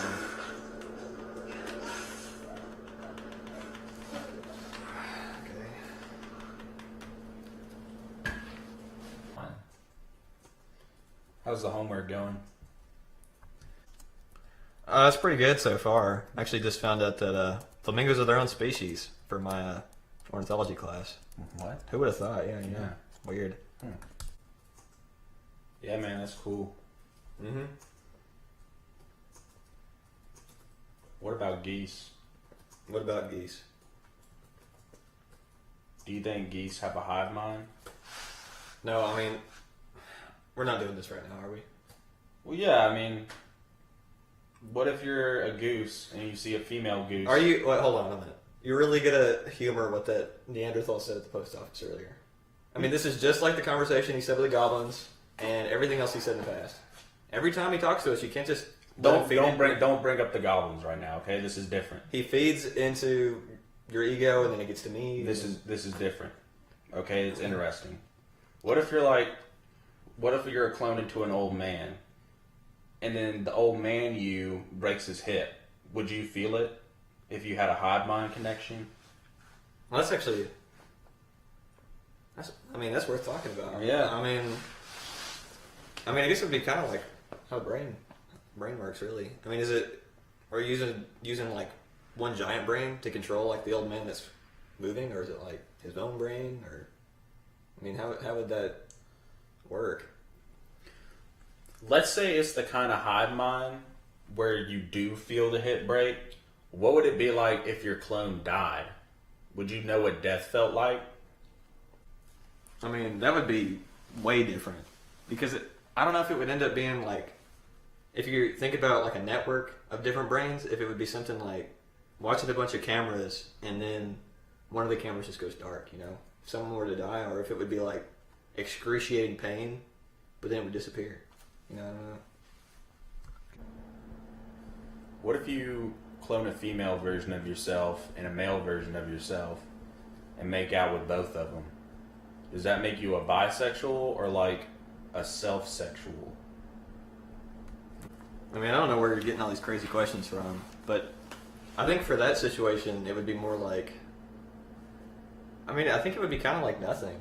You sort of like shaking your own hand, you know? You don't really feel anything from that. I don't think it'd be like attraction at all, but I don't know. How many, would it just be like two people, or would it be more than one? I mean, I guess, it's like to each his own. Wait. What if you gain a hive mind with something that's already a hive mind, like a beehive, and then somebody lights that thing on fire with a blowtorch? Are you going to feel like slight burning all over your body because bees can't feel that much pain, or is it going to be intense? Will you experience the emotion of 1,000 bees dying all at once?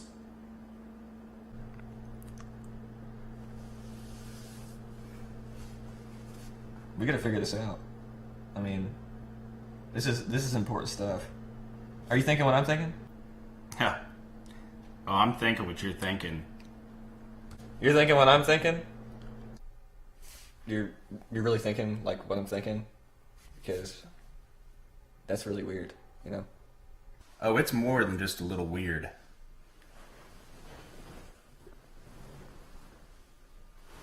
It's like we have a hive mind of our own.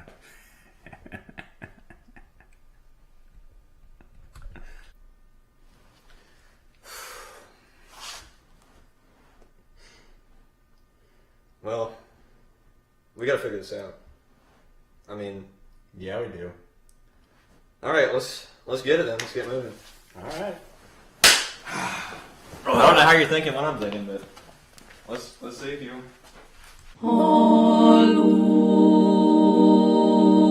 in the night, on a dark hill, with eyes around me, spicy and still.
I know he's around here somewhere.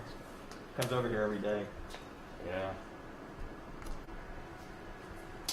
Oh, what's up, killers? Now let me tell you this, little one. Have you ever heard that Elon Musk is an alien?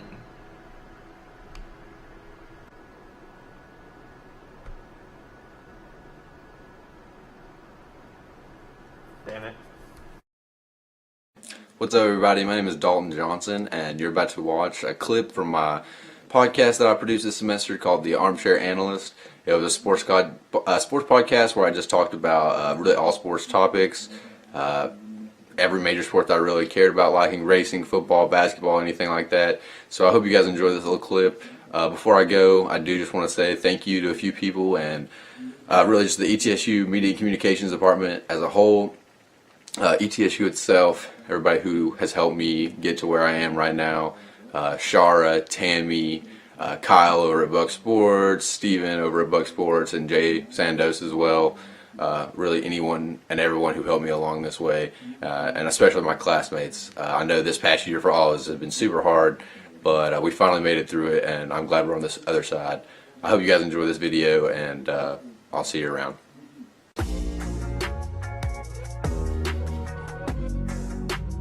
First off, we'll talk about NASCAR since it's a little shorter, a little less to talk about. They are racing in Kansas Motor Speedway this weekend, and the name of the race, honestly, is what is funny about it, but it is the Bushy McBush Race 400. So, Bushy McBush, I know that is kind of a thing that is going on right now. Like, there was a Bodie McBoatface that was an Australian boat that, you know, some of the public had voted for that to happen, and they actually made it happen, I think, with a submarine or something like that. And, you know, that's just kind of a meme that's going around the internet right now. So that is what the Sunday NASCAR Cup Series race is, the Bushy McBush Race 400. I'm sure sponsored by Bush, the beer company. But since last year, COVID-19, as far as how everything has gone down in the past year with, you know, having to be socially distanced, masked on, all that kind of stuff, not having, you know, vaccinations out quite yet to some of these people. A lot of the qualifying of practices and that kind of thing to limit track time was eliminated last year from NASCAR. So they just kind of use metrics now, or they're using metrics and different data to basically judge their qualifying. And yeah, I'm not sure if they're going to keep doing that after this year, or if whenever COVID ends or anything like that, but that is kind of how they're doing it right now. So it's basically, essentially, the winning order right now, especially since it's kind of the beginning of the season still, the winning order from the week before essentially gets to go into the next week on the pole. So, I mean, there is some difference there, but we'll just kind of go through, like I said, based on that qualifying, since Brad Keselowski won last year, and he'd won, you know, quite a few stages and done really well, led some laps before last week and that kind of thing, he is on the pole. And then William Byron from Hendrick Motorsports in the 24 cars, and the two, Michael McDowell at 30 in the 34 for Front Row Motorsports. He has had a crazy great year. If you have been keeping up with racing, I believe won Daytona is the race he won. And then he's also just been top 10 in just about every single race. I think I've only seen one race this year so far of the 7 or 8 or 9 that have happened that he hasn't been in the top 10. He's done a really, really good job this year with that 34 car and with Front Row Motorsports. So maybe he turns that into drive with a bigger car, or even, you know, can just get bigger sponsors doing better this year, but good for him. And then Kevin Harvick in the 4, right behind him. At the 4 position as well, Matt DiBenedetto in the 5, Austin Dillon with the 3 at 6, Ryan Blaney in the 12 at 7, Christopher Bell in the 20, another guy who has kind of just come on this year. He's racing for Joe Gibbs now, but he's done really well this year. In the 20 car at 8, Kyle Busch in the 18 car at 9, and then Cole Custer for Stuart Haas in the 41 at number 10. So definitely a pretty diverse top 10, just because based on that new qualifying we kind of touched on a second ago, they are using data instead of actual track times and that kind of thing. So you only have a few familiar names up there at the top of, as far as Keselowski, Harvick, and Kyle Busch, and then, you know, Custer, Bell, DiBenedetto, Michael McDowell, William Byron, all those are young guys. So it's good to see that for NASCAR. And, you know, as a fan, I'm glad that, you know, it's getting a little more competitive, and things are starting to shake up a little bit more every week. But it has been a really good season so far. And like I said the other day, there has been, now I believe 11 or I guess there have been like 10 or 11 races, and there's been 9 or 10 different winners. I think like there's only been one 2-time winner. I think that was Denny Hamlin. And other than him, it's just been constantly different winners. So it's really nice to see that with NASCAR, especially with the playoff package they do and that kind of thing. So it's been really good to see that in NASCAR. And other than that, then that was really all we have. Like I said, next we'll move on to Formula One. As far as Formula One goes, there's quite a bit of news out of there just for as far as Formula One goes. As far as important news, typically just kind of slow and you only get the race and maybe 1 or 2 articles popping up, but this week there is actually quite a bit. The first thing that I want to talk about is they announced new qualifying for 2022 they're going to try out for about 3 races. I think they said Monza and maybe Spa, and I forget the third that they said that would be in it, but all big tracks, you know, the faster tracks, bigger tracks, more traditional, are going to be in the running for these sprint qualifying. There's going to be 3 of them, and essentially there'll be a shorter race for qualifying instead of or for those races, instead of having to do what they do now, which is essentially fastest lap. You have like 20 minutes, and then after the first 20 minutes 4 people get eliminated after their fastest laps, and after another 20 minutes 4 more people, and et cetera like that, until it gets down to the last group of 8, I believe. And then whenever it gets down to them, it's whoever wins that fastest sprint 1 lap or whatever. But now it's going to be a full-on race before, so it'll be about half the distance of the real race. They'll do free practice 1, free practice 2, and then go into based on the free practices, go onto the grid, and whoever fastest time to slowest time, and then go out and do about a 30 or 40 lap race instead of a 70 lap race. And so that'll be really interesting, I think, just because that's really going to mix up the grid. If someone messes up and things like that, it'll really throw another kind of wrench in the gears for these teams and make it more competitive. Not let Mercedes and Red Bull can kind of run off with it, and Ferrari has done a little better this year. But that was really the biggest thing. Like I said, the short qualifying, it said it would be about half the shorter sprint qualifying were about a third or half the distance of the Grand Prix, like I said. So it'll be interesting to see, just because they'll be able to test a lot more too. So they could even make the cars faster, who knows? But that sprint qualifying was definitely a really interesting thing that I saw from there this week. Another thing that they have announced in the past couple weeks is that next year in 2022, they're going to also include a Miami Grand Prix. So there's going to be another second North American race. So that's going to be really cool. And just another United States race. So that's cool as well. But, now, like I said, there's going to be a Grand Prix, Miami Grand Prix. They didn't announce the dates quite yet, but they're building around the Hard Rock Cafe Stadium. So it'll be really cool to see that as a start and finish at the stadium. And like I said, it's like a street course built all around. It was like 2.5, maybe 3 kilometers with quite a few, crazy chicanes and turns and things like that. If I can throw up a picture of that track, I will throw it up over my shoulder or something like that, just to let you guys see that. But that was definitely one of the bigger things that was announced this week as far as Formula One news. And it is kind of expensive, but that does give Americans another opportunity to get into the sport, especially with it being in Miami on the East Coast. It'll start at a decent time, so that'll be cool. Even when they go out to Texas, I think they start at a little early in the morning for some people, for Sundays at least. So it'll be really nice to get an Eastern timeline race for F1, and I'm really looking forward to it myself. Another thing that happened as well was that Lewis Hamilton came out and announced that he is going to return for 2022. For anyone that doesn't know, kind of the backstory on that is that he kind of was up in limbo all year last year with Mercedes, even though he is 6-time world champion at the time and all that.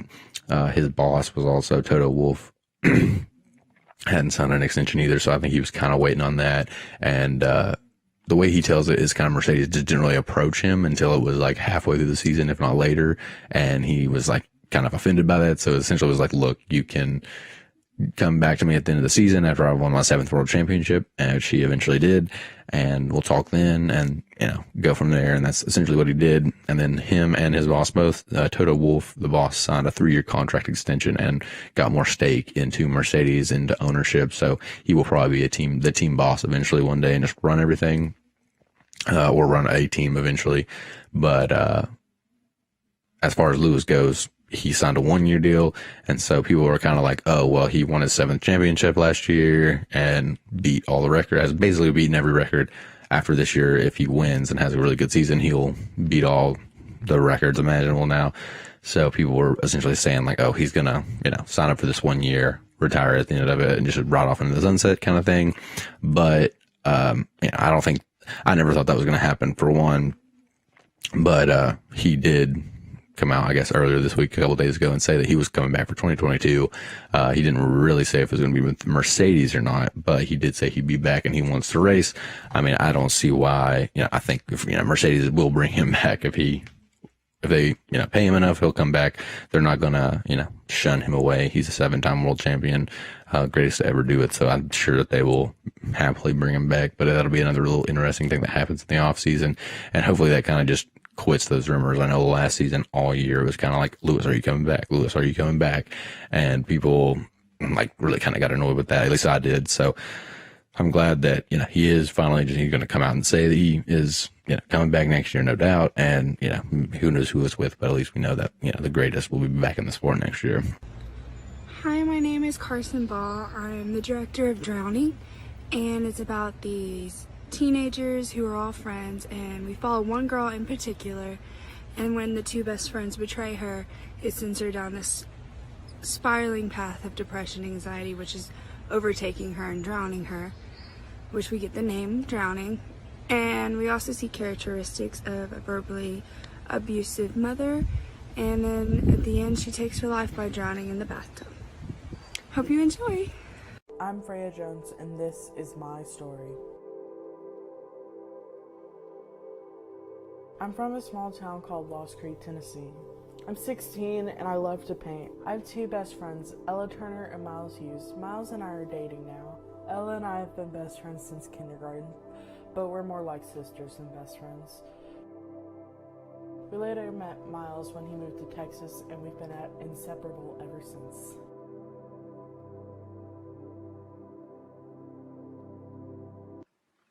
You ready for that test today, Mr. Hunters? We have a test today in Mr. Hunter's class. Well, you're screwed. Good luck, pal. Thanks. Well appreciated. Alright, well, let's get to class so we're not late.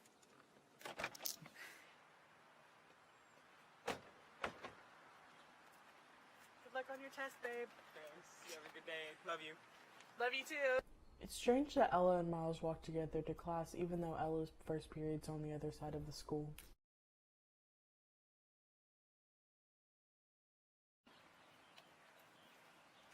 Guys.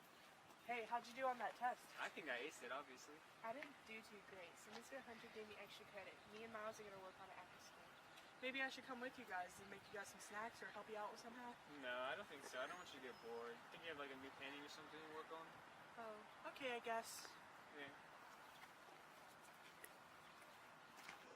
I'll see you guys at the bonfire tomorrow. Do you guys need a ride? No, we'll just ride together since we live close to each other. Oh, okay. Love you guys. Love you too.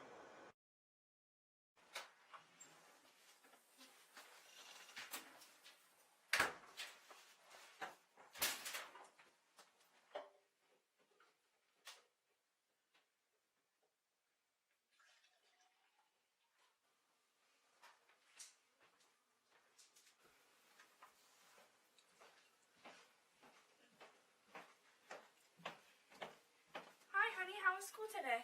It was great. I made a 98 on that history test, and today in art, she assigned us to make a painting for the end of the semester to express how this semester has made us feel, and we get to present it at the end.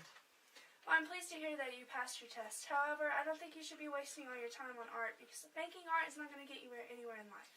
Also, honey, watch what you eat. Don't want to mess up your figure. My mom has worked hard to get us where we are now. My dad died when I was 8, serving in the Army. Ever since he died, she's grown cold.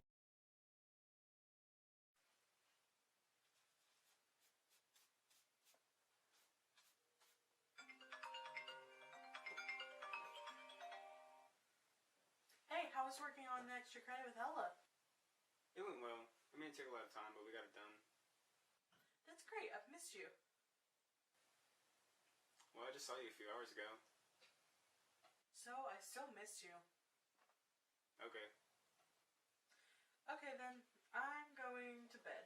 I'll see you tomorrow. Do you need a ride to the party? No, you live closer to the party, so I'll just go and pick up Ella and then we'll meet you there. Alright, good night. I love you. Alright, love you too.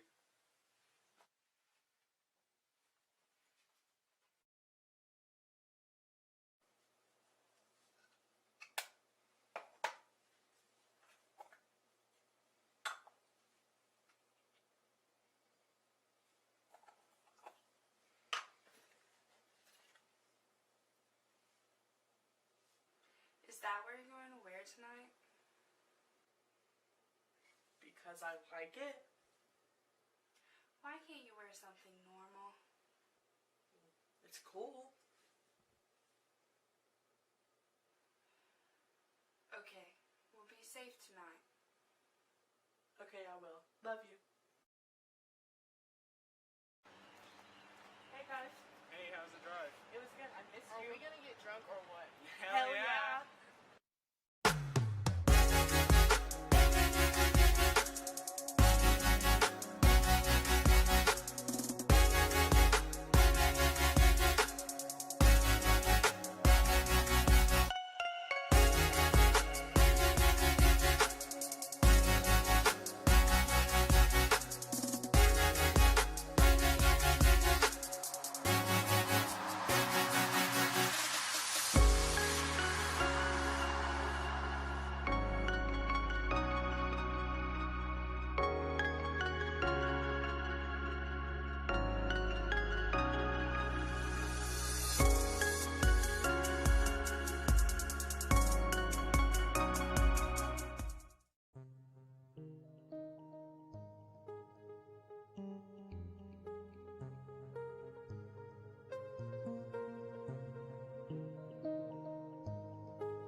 It's not what it looks like.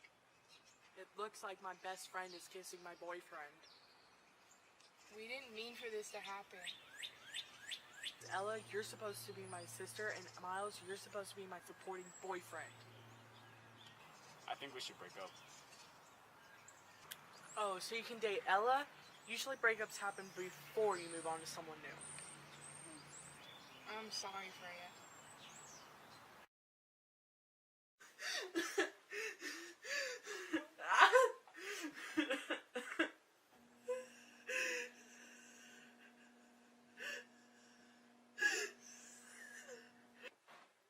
What the hell's going on? I caught Ella and Miles making out, and then Miles broke up with me to be with Ella. I told you not to eat too much and keep up with your appearances, so Miles would keep his interest in you. All I do is try to please everyone, but I'm not enough for anyone, apparently.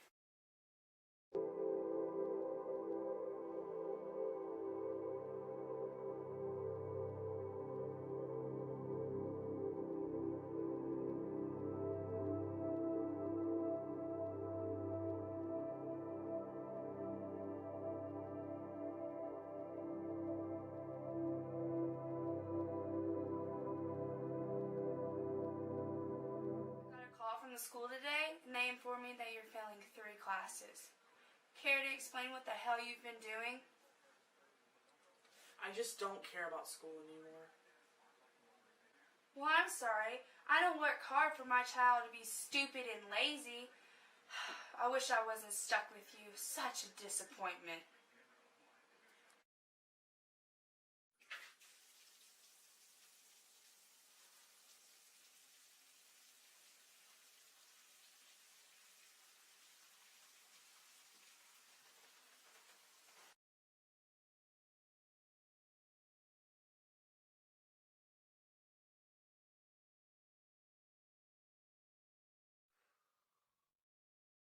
All I seem to do is everything wrong. Lost my best friend and boyfriend all in the same day. My mother constantly tells me to be better. What's the point of trying when all you feel is despair?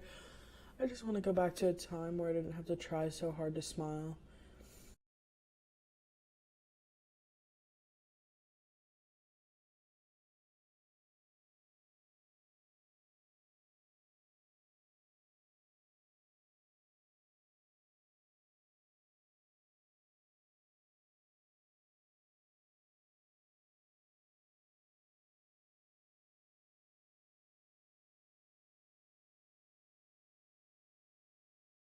Oh God, no!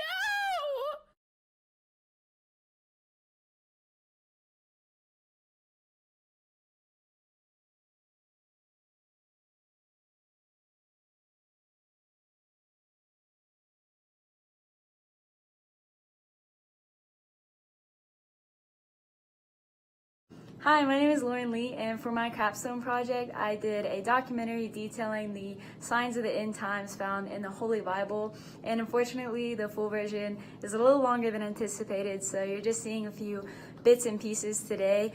But we're picking up after the introduction with the final sign, which is the evangelism of the entire world. And our pastors are talking about how we as Christians need to shift our focus to more of that and less of worrying about what's to come in the future. So you can check out the full version on YouTube, but I hope you enjoy. As he was sitting on the Mount of Olives, the disciples came to him privately, saying, "Tell us, when will these things happen? And what will be the sign of your coming and of the end of the age?" And Jesus answered and said to them, "See to it that no one misleads you. For many will come in my name, saying, I am the Christ, and will mislead many. You will be hearing of wars and rumors of wars. See that you are not frightened, for those things must take place, but that is not yet the end." For nation will rise against nation, and kingdom against kingdom. There will be famines and earthquakes in various places. All these are but the beginning of the birth pains. Then they will deliver you up to tribulation and put you to death, and you will be hated by all nations for my name's sake. And then many will fall away and betray one another and hate one another, and many false prophets will arise and lead many astray. And because lawlessness will be increased, the love of many will be saved. But the one who endures to the end will be saved.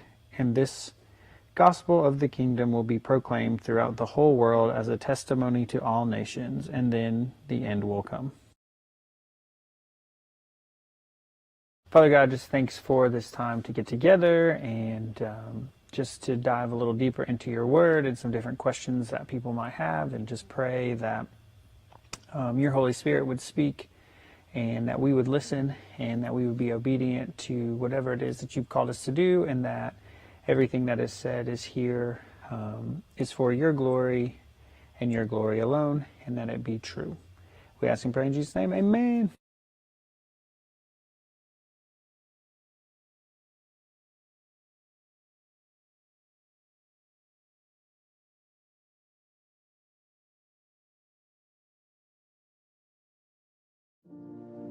The thing that pushes me to evaluate where do the signs of the times, how should I conclude about all of this, is largely if the text includes a time statement. False prophets, wars, rumors of wars, famines, earthquakes, tortured for our faith, and my favorite is a lack of genuine love for God and others.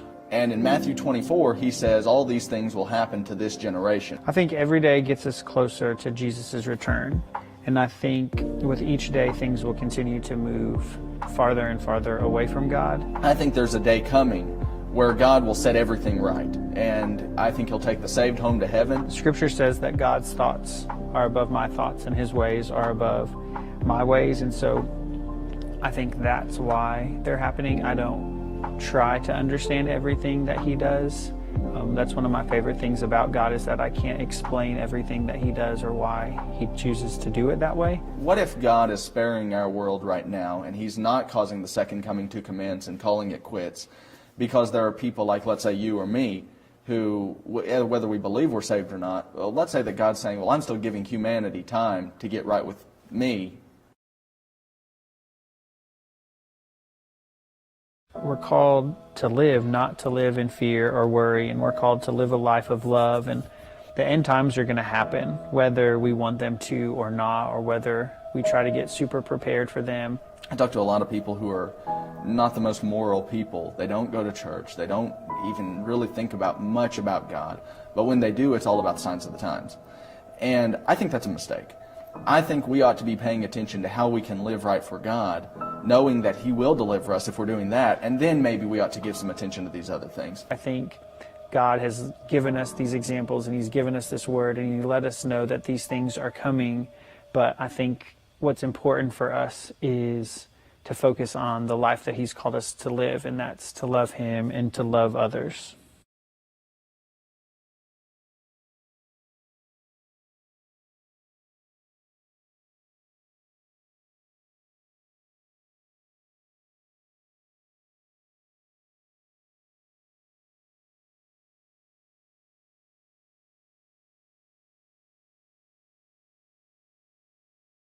So evangelism to me is just taking the message of Jesus wherever I go, wherever I live, wherever I work, wherever I play, to the people around me. It's just living the life that He called us to live, but also speaking and having those spiritual conversations. I would tell most people that if there's something we need to be paying attention to right now, it would be knowing God's real plan of salvation. It would be knowing which church is His church that follows it appropriately. And it would be knowing how to worship Him in a way that pleases Him and to organize the church in the way that would please Him. I think pleasing God would be my biggest concern. Focus on living out our calling. I believe that we're created on purpose and for a purpose, and that purpose is knowing Jesus and making Him known. I think that is what we're called to do, and I think leading people into that loving relationship is the most important. I think a lot of people need to know more about Jesus, and I think they need to know more about what He, as the real Jesus, was and what He was about.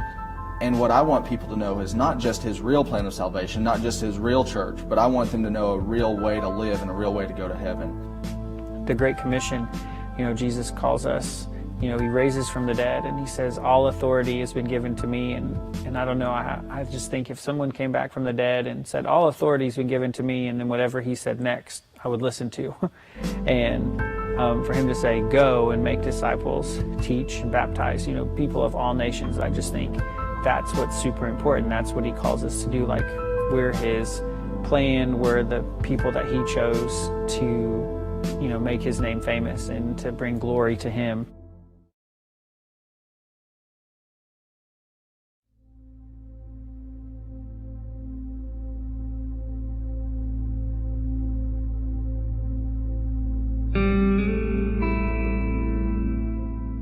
Why is Jesus pictured as the Lamb? I think it's because He chose a lamb without spot, without blemish, who was sacrificed for us.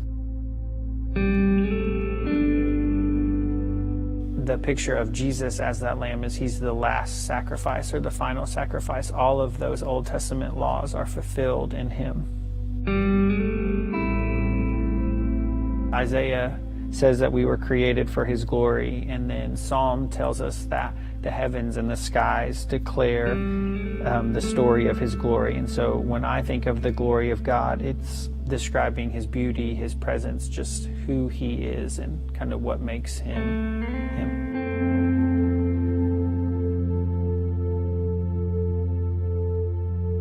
Jesus is coming back. It will be that full picture of, hey, what I said was going to happen is going to happen. And what I said is going to happen next is also going to happen next. And so it's just one of those things to show God is who He says He is, and He's going to do exactly what He says He's going to do. For a follower of Jesus, the end times aren't scary. They're a fulfillment of what He says. And so it's just another thing that reinforces the truths of Scripture and God doing exactly what He says it's going to do.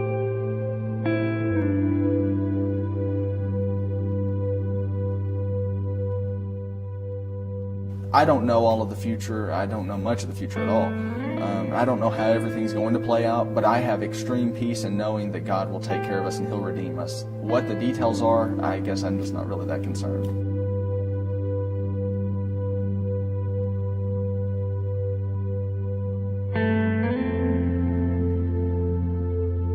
For the Lord himself will descend from heaven with a cry of command, with the voice of the archangel, and with the sound of the trumpet of God. And the dead in Christ will rise first. Then we who are alive, who are left, will be caught up together with them in the clouds to meet the Lord in the air. And so we will always be with the Lord.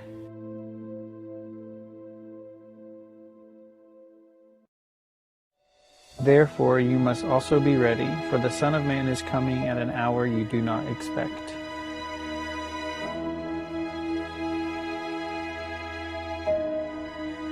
Behold, he is coming with the clouds, and every eye will see him, even those who pierced him, and all the tribes of the earth will mourn over him. So it is to be. Amen. For the Lamb in the center of the throne will be their shepherd, and will guide them to springs of the water of life, and God will wipe away every tear from their eyes.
Hey guys, my name is Faith Little, and for my Capstone project, I chose to do a podcast. We titled it The Verified Comedy Podcast, and it's just my friend and I, Melody Stewart, talking about our favorite sitcoms, our favorite TV shows, why we think they work, and why they've created such a successful legacy.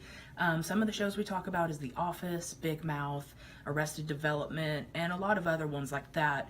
And we really dive deep into it. We talk about the creators, the casting, some of the scripts and storylines that we love, and everything in between. I hope you guys enjoy the trailer and check out all our other episodes on YouTube.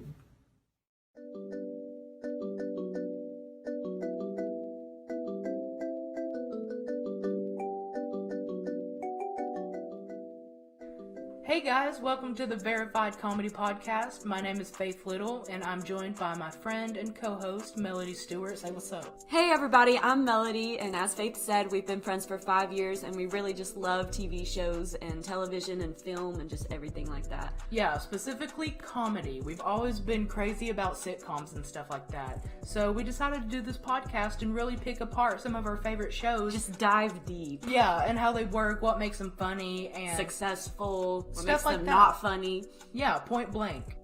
I've done a lot of research for this podcast, going through some of my favorite shows, and I've learned a lot along the way. Things like the jokes that never miss, down to the perfect casting stories and stuff like that. And you'd be surprised to hear about some of these crazy audition tapes and stuff like that. Controversial topics. Yeah, there's so many things that factor into making a good show, and it's nuts, really. And I hope that you come along with us and listen to our little rants, our tangents, and all of the little fun facts that we've learned about our favorite TV shows. Alrighty. His big mouth, What if baby. it was that instead of alright. And that just ruins the magic. Grey's Anatomy. Grey's Anatomy. And I don't care who I offend. we got some naysayers, but I'll die on this hill. Grey's Anatomy's the same shit over and over again. Sorry. Over and over. Recycled. But recycled... Okay. Speaking of recycled, season 8 and 9 is recycled. Can we talk about Jim and Pam's relationship? Their relationship was completely exploited. Like, it was just, like, overdone, I think. It was, because they just... This is controversial. It is controversial. In the fandom. But we knew these characters from, like, the first couple seasons. They're so sweet, and they love each other so much, Jim and Pam do, that... They respected each other's space and everything in the beginning. And the feelings, and they wouldn't have done the things that they did in 8 and 9 had Michael Scott still been there. Bitch, I'm the hormone monster. We gonna go take a bubble bath. We're talking Big Mouth. We're talking Big Mouth today, everybody. I'm sure everybody's a little bit familiar with Big Mouth at this point. I mean, if you have a Netflix, watch Big Mouth. I mean, it's childish, it's stupid, some people probably wouldn't like it, but it's funny. And the way that it teaches, people wouldn't like it. A lot of people but hate it already. That's why you should watch it. It's controversial. And it's in the news right now, too. I don't know about you, but I love controversy. But yeah, we're talking Community. And I think that it's a very good subject for us to talk about because we both went to community college, Northeast State, out here at the airport. Shout out to Northeast. There's one meme that has been going around, and I remember seeing it years ago of that one episode, which we'll talk about, the remedial chaos theory. And it's of Troy Barnes, Donald Glover. He comes in with all these pizzas in the door, and the whole apartment is on fire. And that little video went viral as like a meme back in the beginning, like the early days of memes. Yeah. But no one really knew where it was from. And then now we all know. I'll be honest. We straight out of community college. And boy, you would never know because honestly, the experience is good.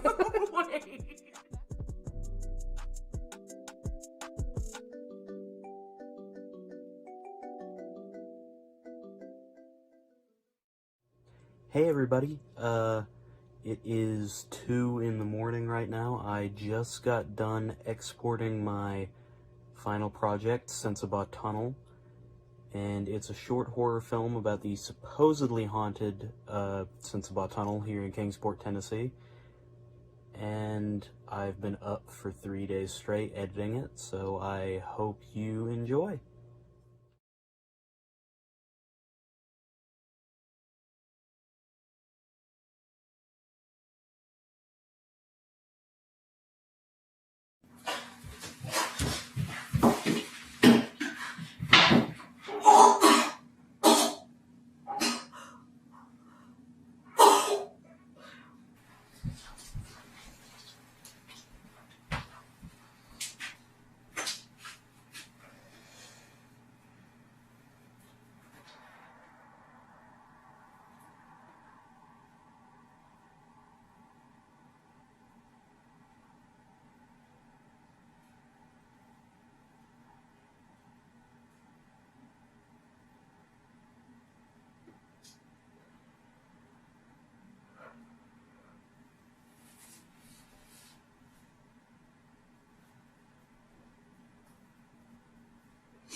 I think we're gonna have to fill up soon.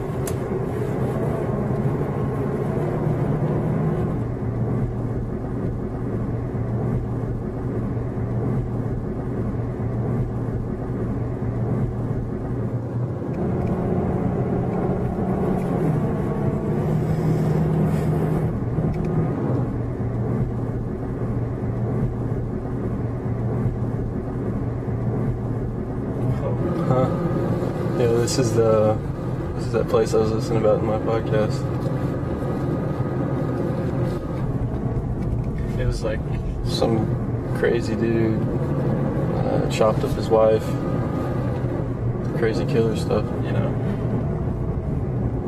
Scary. Yeah, chucked the baby in the river after that. Pretty wild. They say like if you stop in here at night, it'll turn off your car, it won't start back up. So. What?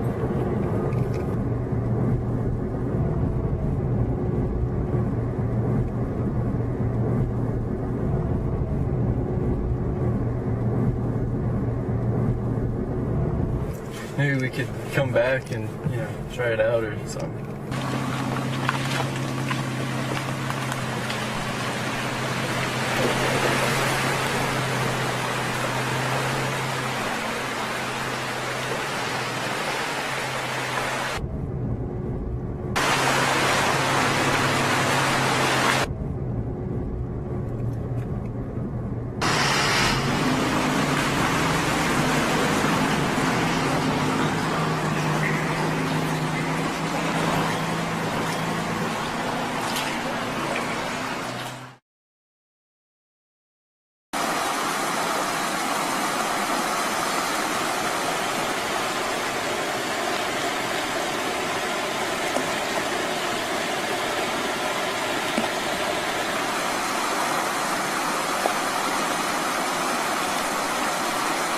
This wouldn't have happened if you didn't stop the fucking car.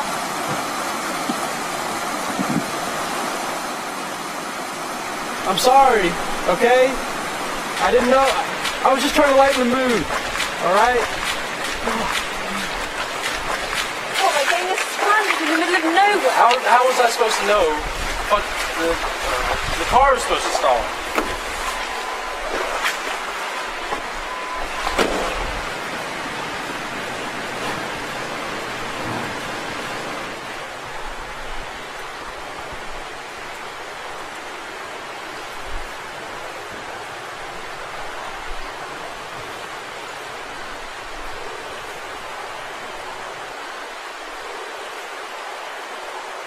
Chris? What? There's a guy coming towards us. Oh, maybe you can help us out.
Today is the day. After today, my sight will be gone, and it'll be one of the hardest days of my life. I don't know what I'll do, but I won't be able to do a lot of my favorite things, like watch movies or be with my friends and family, and at least see them. Things won't be the same after this. The most important thing in my life is my wife. I don't know what I'll do without her. I won't be able to see her as we wake up in the morning and as we go to bed at night.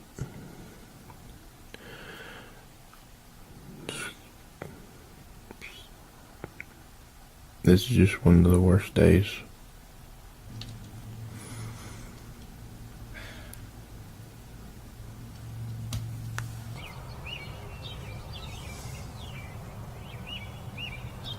Why am I put in this position to feel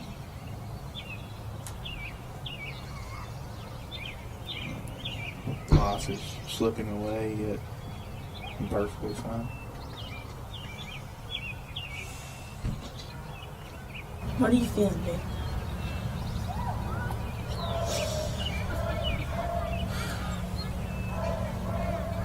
I feel like I'm losing a part of myself. I don't understand. It'll be okay. You can't think like that. Your sight's not the only thing. You'll be able to smell things. You'll still be able to hold my hand. A lot of things will change, and it just doesn't make sense. There's never any time. Why? We can do it though. We can get through this. Everything will be okay. I'll always be here for you. Always and forever.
You almost ready for bed?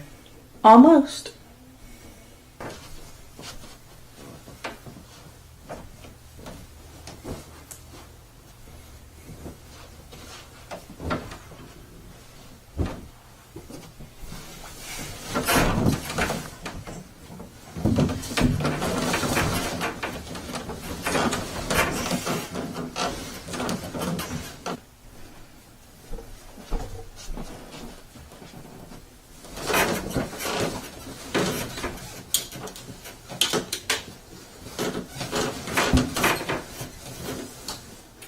Thank you for always being there for me. I'll always love you, babe. With all my heart. And I'll always be right by your side.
I'm Brian Lehman. My capstone project is Sidelined, a 4-episode podcast series on sports ethics. The podcast touches on topics from brain injuries to financial issues and alcoholism and gambling in sports. Each episode's pretty long, so I put together a trailer for you. I hope you find it interesting and thought-provoking, and hope you enjoy giving it a listen.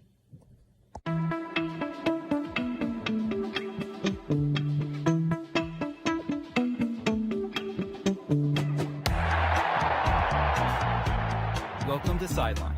I'm your host, Brian Lehman. We love sports, but what happens when we realize that there's a lot of ethical questions surrounding them? Enter Sideline, a 4-episode series looking at various ethical issues around sports.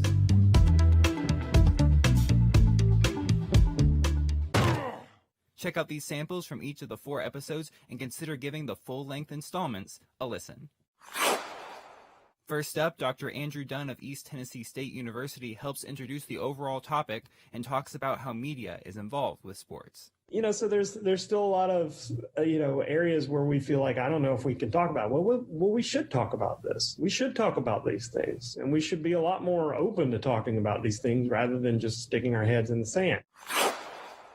I love sports, but at the same time, I know that there are some really, really shady stuff that happens in sports, and I have to think to myself, maybe I shouldn't be a sports fan. I don't know. It's a tough one, and it's one I think will be an eternal struggle for those of us who do want to think deeply. The sad thing is that's oftentimes what sports is supposed to be. I think a lot of those people who are saying shut up and play are the people who don't want to think about these things. They don't want to think deeply about it. They just want to watch. They just want to take 3 or 4 hours out of their life and lose themselves in a ball game and hopefully get that little spike of joy at the end if they win, right?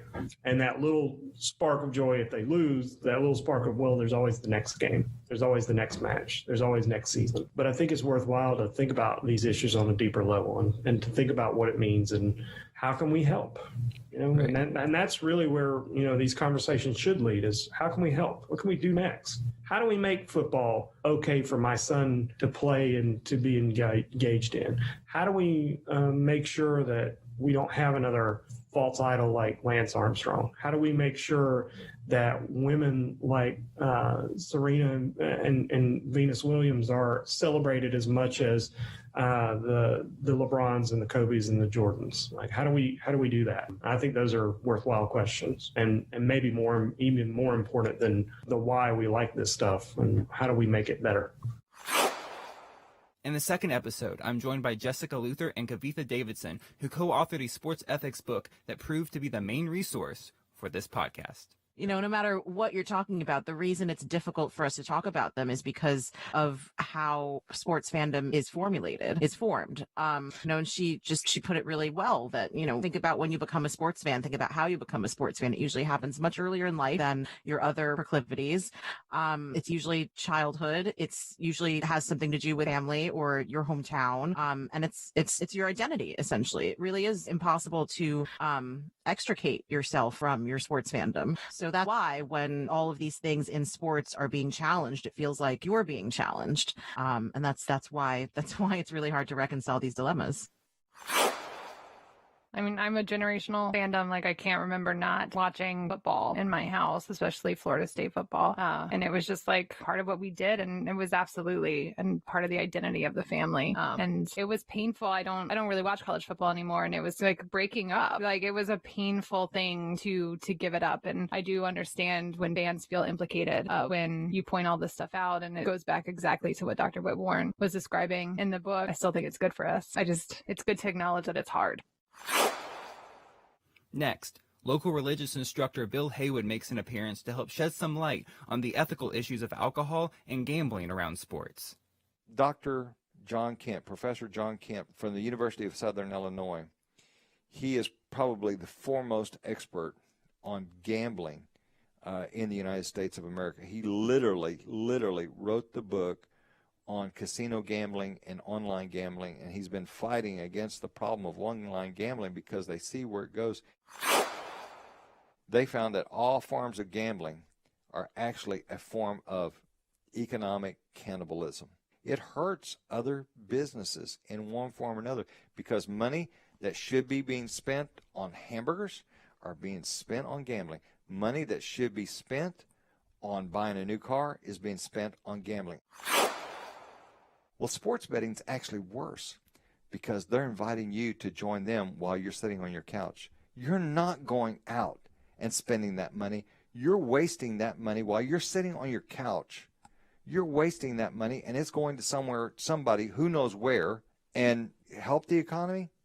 It's going to help somebody's economy. It's going to help some wealthy people, but it's not going to help you, and it's not going to help the average person. Finally, Professor Richard Sheehan of Notre Dame draws on his expertise in finance to discuss issues involving sports and money.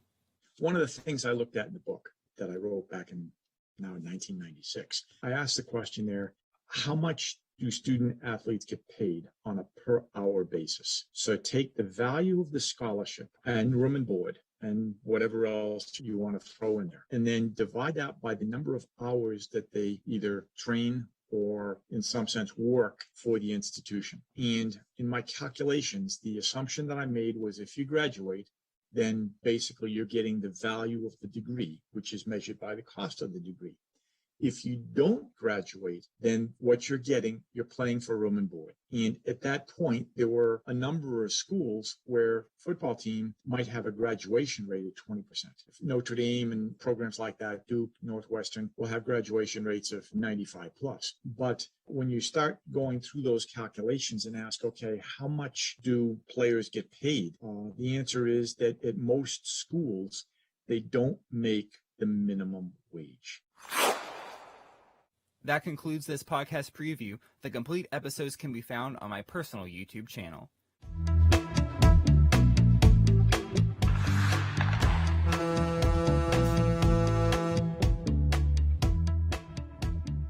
Thank you to all of my guests, as well as the faculty and advisors in the Department of Media and Communication at East Tennessee State University.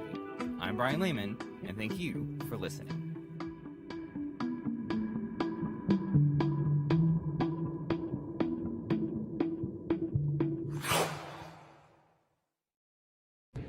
Hey, how you guys doing? My name is Caleb Neal.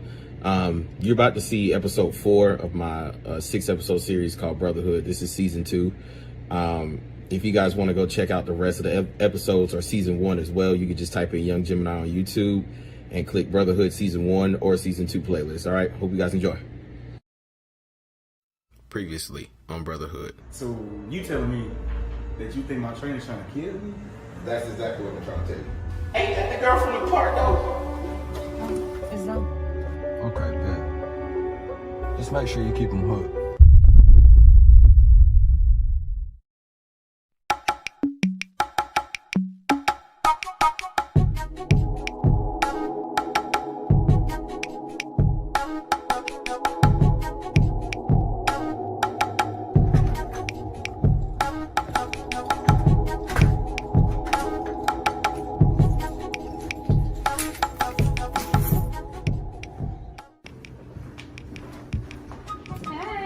Hey, what's up with you?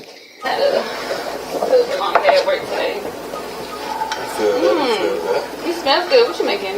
Oh, I'm cooking a little surprise for tonight. You can't tell me what we're eating tonight? Oh, no, I can't tell you. You're just going to have to find out. You better be good. Oh, it will. Trust me. I did pour you a glass of wine. Thank you. No problem. Hey, can you get that for me? Yeah. Hello.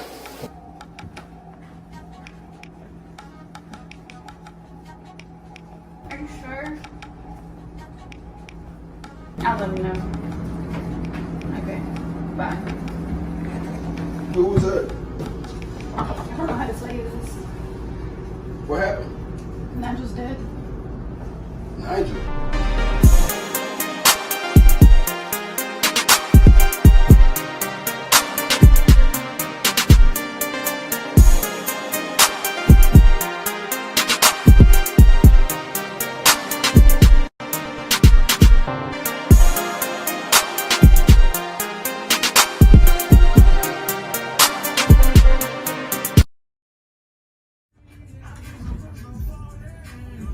Hey.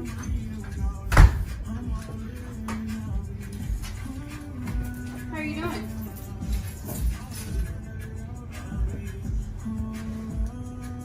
Did you eat today?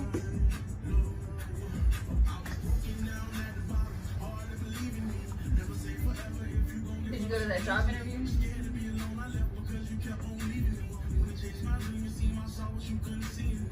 Look, I'm trying to help you out.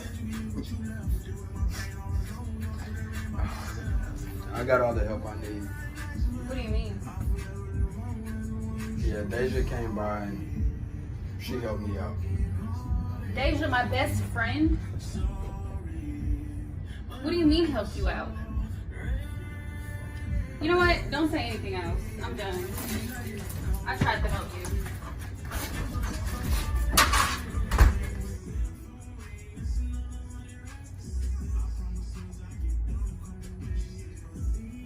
Yeah. Yo, found out some info on that fool Casey, man. You said Casey? Yeah, that big goofy. The one that killed my cousin? Yes, dude, the same one. Oh, you already know me, man. When I see them, I'm gonna put my hands. Check this out. Bro got framed by some dude named Caleb, man. Well, start talking.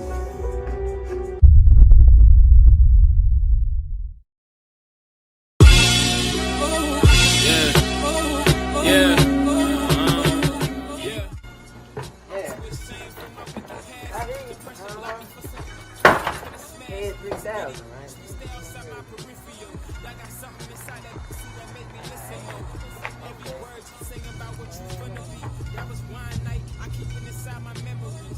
Y'all gonna find out. Yeah, I'm on the way now. Roy, man, what's up, man? Ain't see you in a minute. Hey, bro, damn, man. You always come when I'm low and stuff, bro. What's wrong with you? Hey, let me call you back right In a minute, man. Hey, bro, I ain't seen you in a minute either, bro. I don't got nothing, bro. I just got you telling me that, bro. I'm just trying to Nah, man, your hot yellow ass need to get that shit through your head, bro. I told you I don't got nothing. Damn, man. What's wrong with you? God.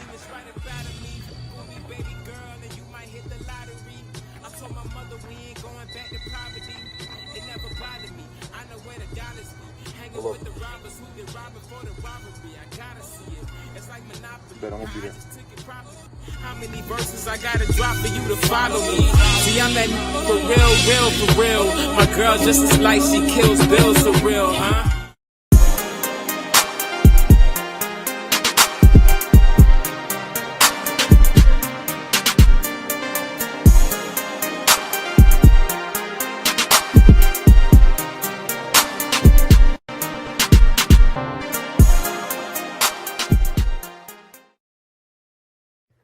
Hey there everyone, my name's Chase Vaughn and I just uploaded my short film. It is a haunted, well, it's a ghost story if you will, about a seance gone wrong, and it's pretty fun to make, bit of a pain when editing, but I think everyone's gonna say that. But either way, it's finally out and I'm happy to show it to the world.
Anyways, how have you been?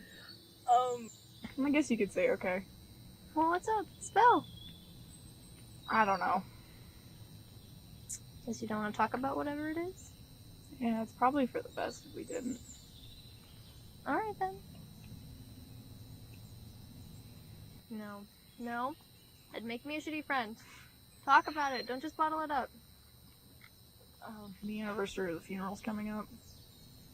Blake. Needless to say, it's been a pretty rough week. You two are really close. I can't imagine what that must feel like. The worst part is never got any closure. just to even say goodbye. I mean, he didn't even leave a note. I get that, really. Just wish there was something you could do to help. Yeah, therapist says it takes time. The whole family's struggling with grief. I guess.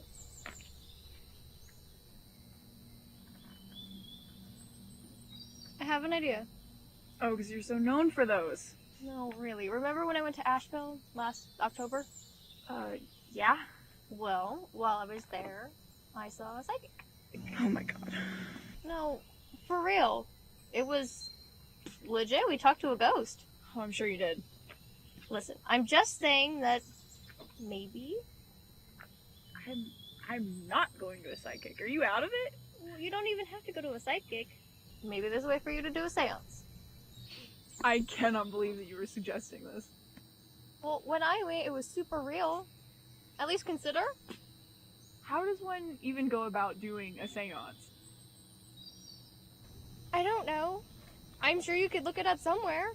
Oh yeah, I'll be sure to go to www.dumbassrituals.com. You say that if that's not a real website. Wait, what about Eddie? Blake's friend? Aren't they like massive horror geeks? He might know something. I guess you have a point, but I haven't talked to him in months.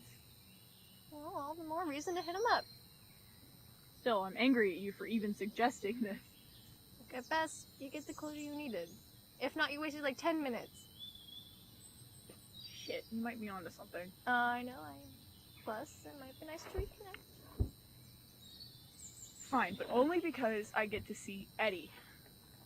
Shit, do I even have his phone number?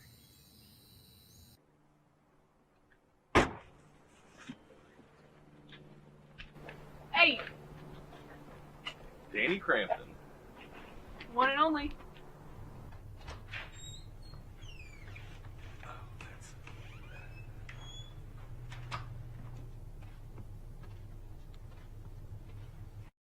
So how you been anyways?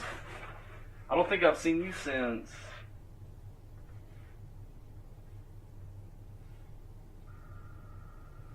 The funeral. Yeah. Is there anything I can get you? Water, hard liquor, since I kind of just made things a little awkward. Oh, no, thank you. And you're good. You're good. So, what brought you around here? Well, I'm not sure if you know, but the year anniversary is coming up. Oh yeah, that is coming up, isn't it? Sorry, I didn't mean to bring you down. Nah, you're good. Just trying to find the connection here. Well, I remember how close you guys were and how you were into all that scary stuff, and I'm scared about where this is going. I'm thinking about having a seance for my brother. You're joking, right?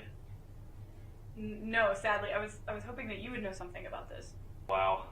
I'd almost be offended if you weren't right. So you'll help me? Absolutely not. Come on, Eddie, this will be harmless. No, it will not. Listen, you may think of these as some cheesy B movies, but to me, they're cautionary tales. Come on, Eddie. Look, I know this is ridiculous, but something has really been eating at me, and I think that trying something, even if I don't see a ghost, would solve that. Please, man, give me something. Alright, I know one thing, but I'm only telling you this because it has to be fake. It was an internet urban legend, a way to speak to the dead. Basically, you make a circle of salt around you, light some candles, grab something from the deceased, you hold on to it really tight, and you talk about how much you miss them repeatedly. Eventually, you should see something. Do you really think it'll work? I wouldn't be telling you if I thought it would. Well, thanks anyways. I still think you shouldn't do it. Shit like this never ends well. I'm 90% confident that nothing's gonna happen. It's just something for peace of mind. Thank you. Seriously. Well, either way, good luck. I definitely need that drink now. Are you sure you don't want one? What the hell? I don't have anywhere to be.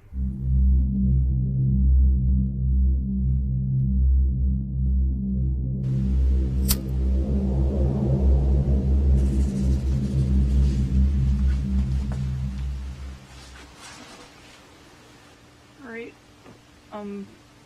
Here goes nothing. Blake, if you can hear me, I miss you.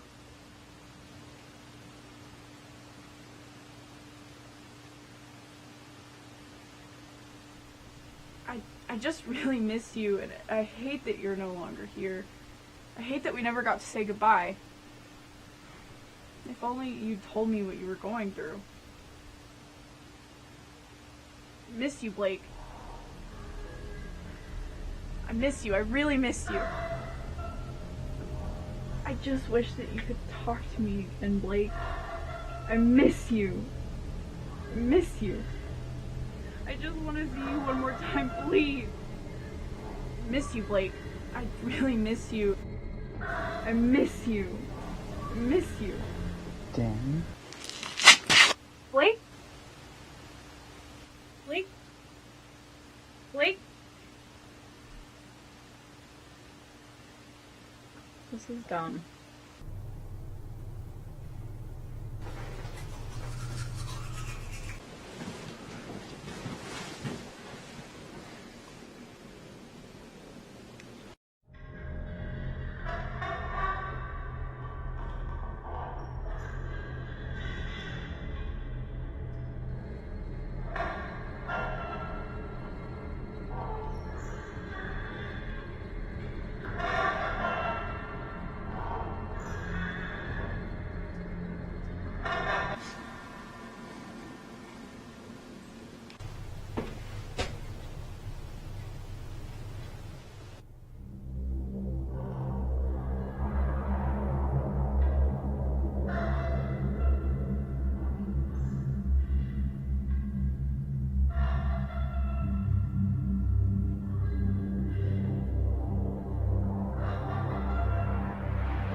Hey, what's up?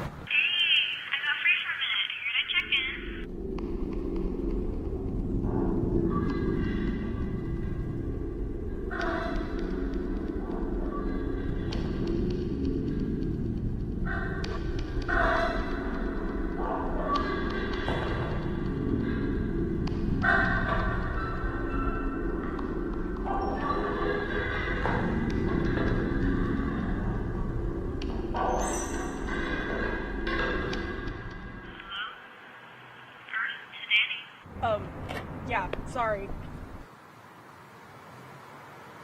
So I did a seance.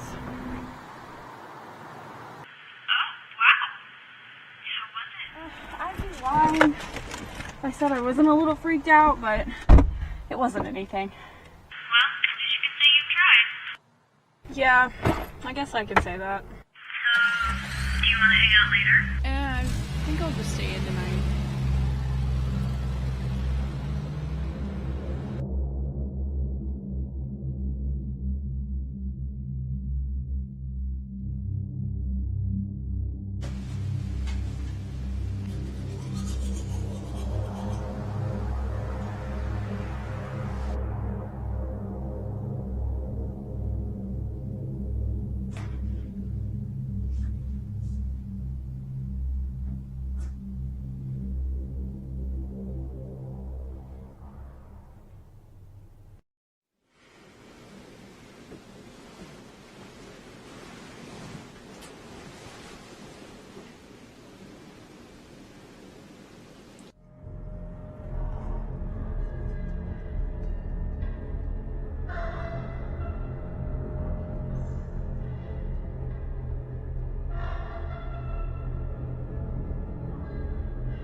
Sorry. Just thought I'd say hi. Is everything okay? No, there's a guy in my car. Oh, shit. Can't you see him? He's right there. Okay. Tell you what, why don't I walk with you to your car?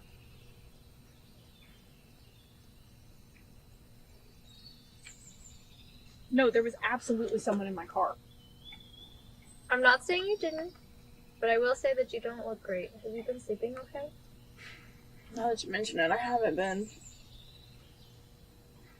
You think it was the seance? I don't know, I doubt it. Why's that? Because it's ridiculous, that's why. Whoa, chill, just giving suggestions.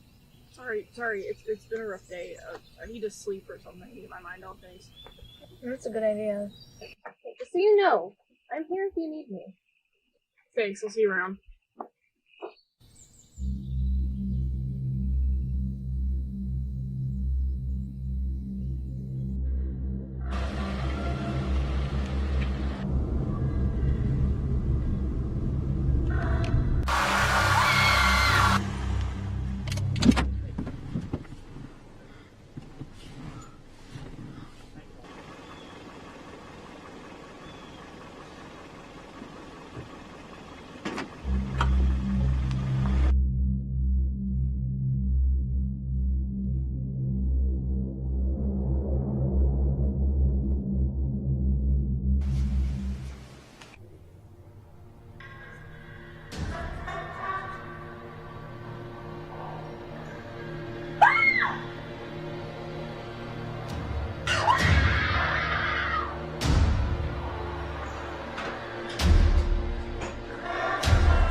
Whoa, Danny, is everything okay?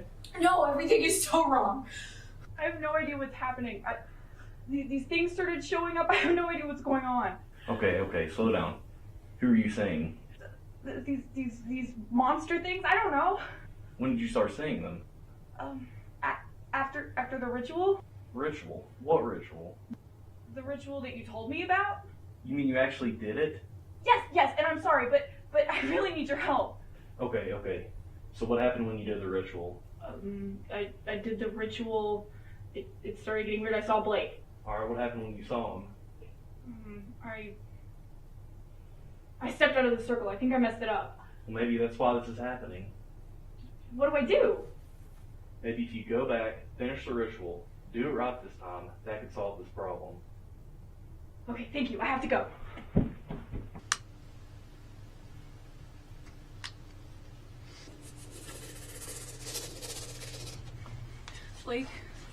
Blake, if you can hear me, please, I need your help. I miss you, Blake. I need your help. I have no idea what to do, and I miss you. I miss you. I miss you, Blake. I miss you. I miss you. I miss you, Blake. I miss you. I miss you. I miss you. I miss you, Blake. I miss you. Danny?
because she loves him and she feels so bad now that he has gone away. Though she has his picture near, it can't love and call her dear. So she admits she's hungry for some real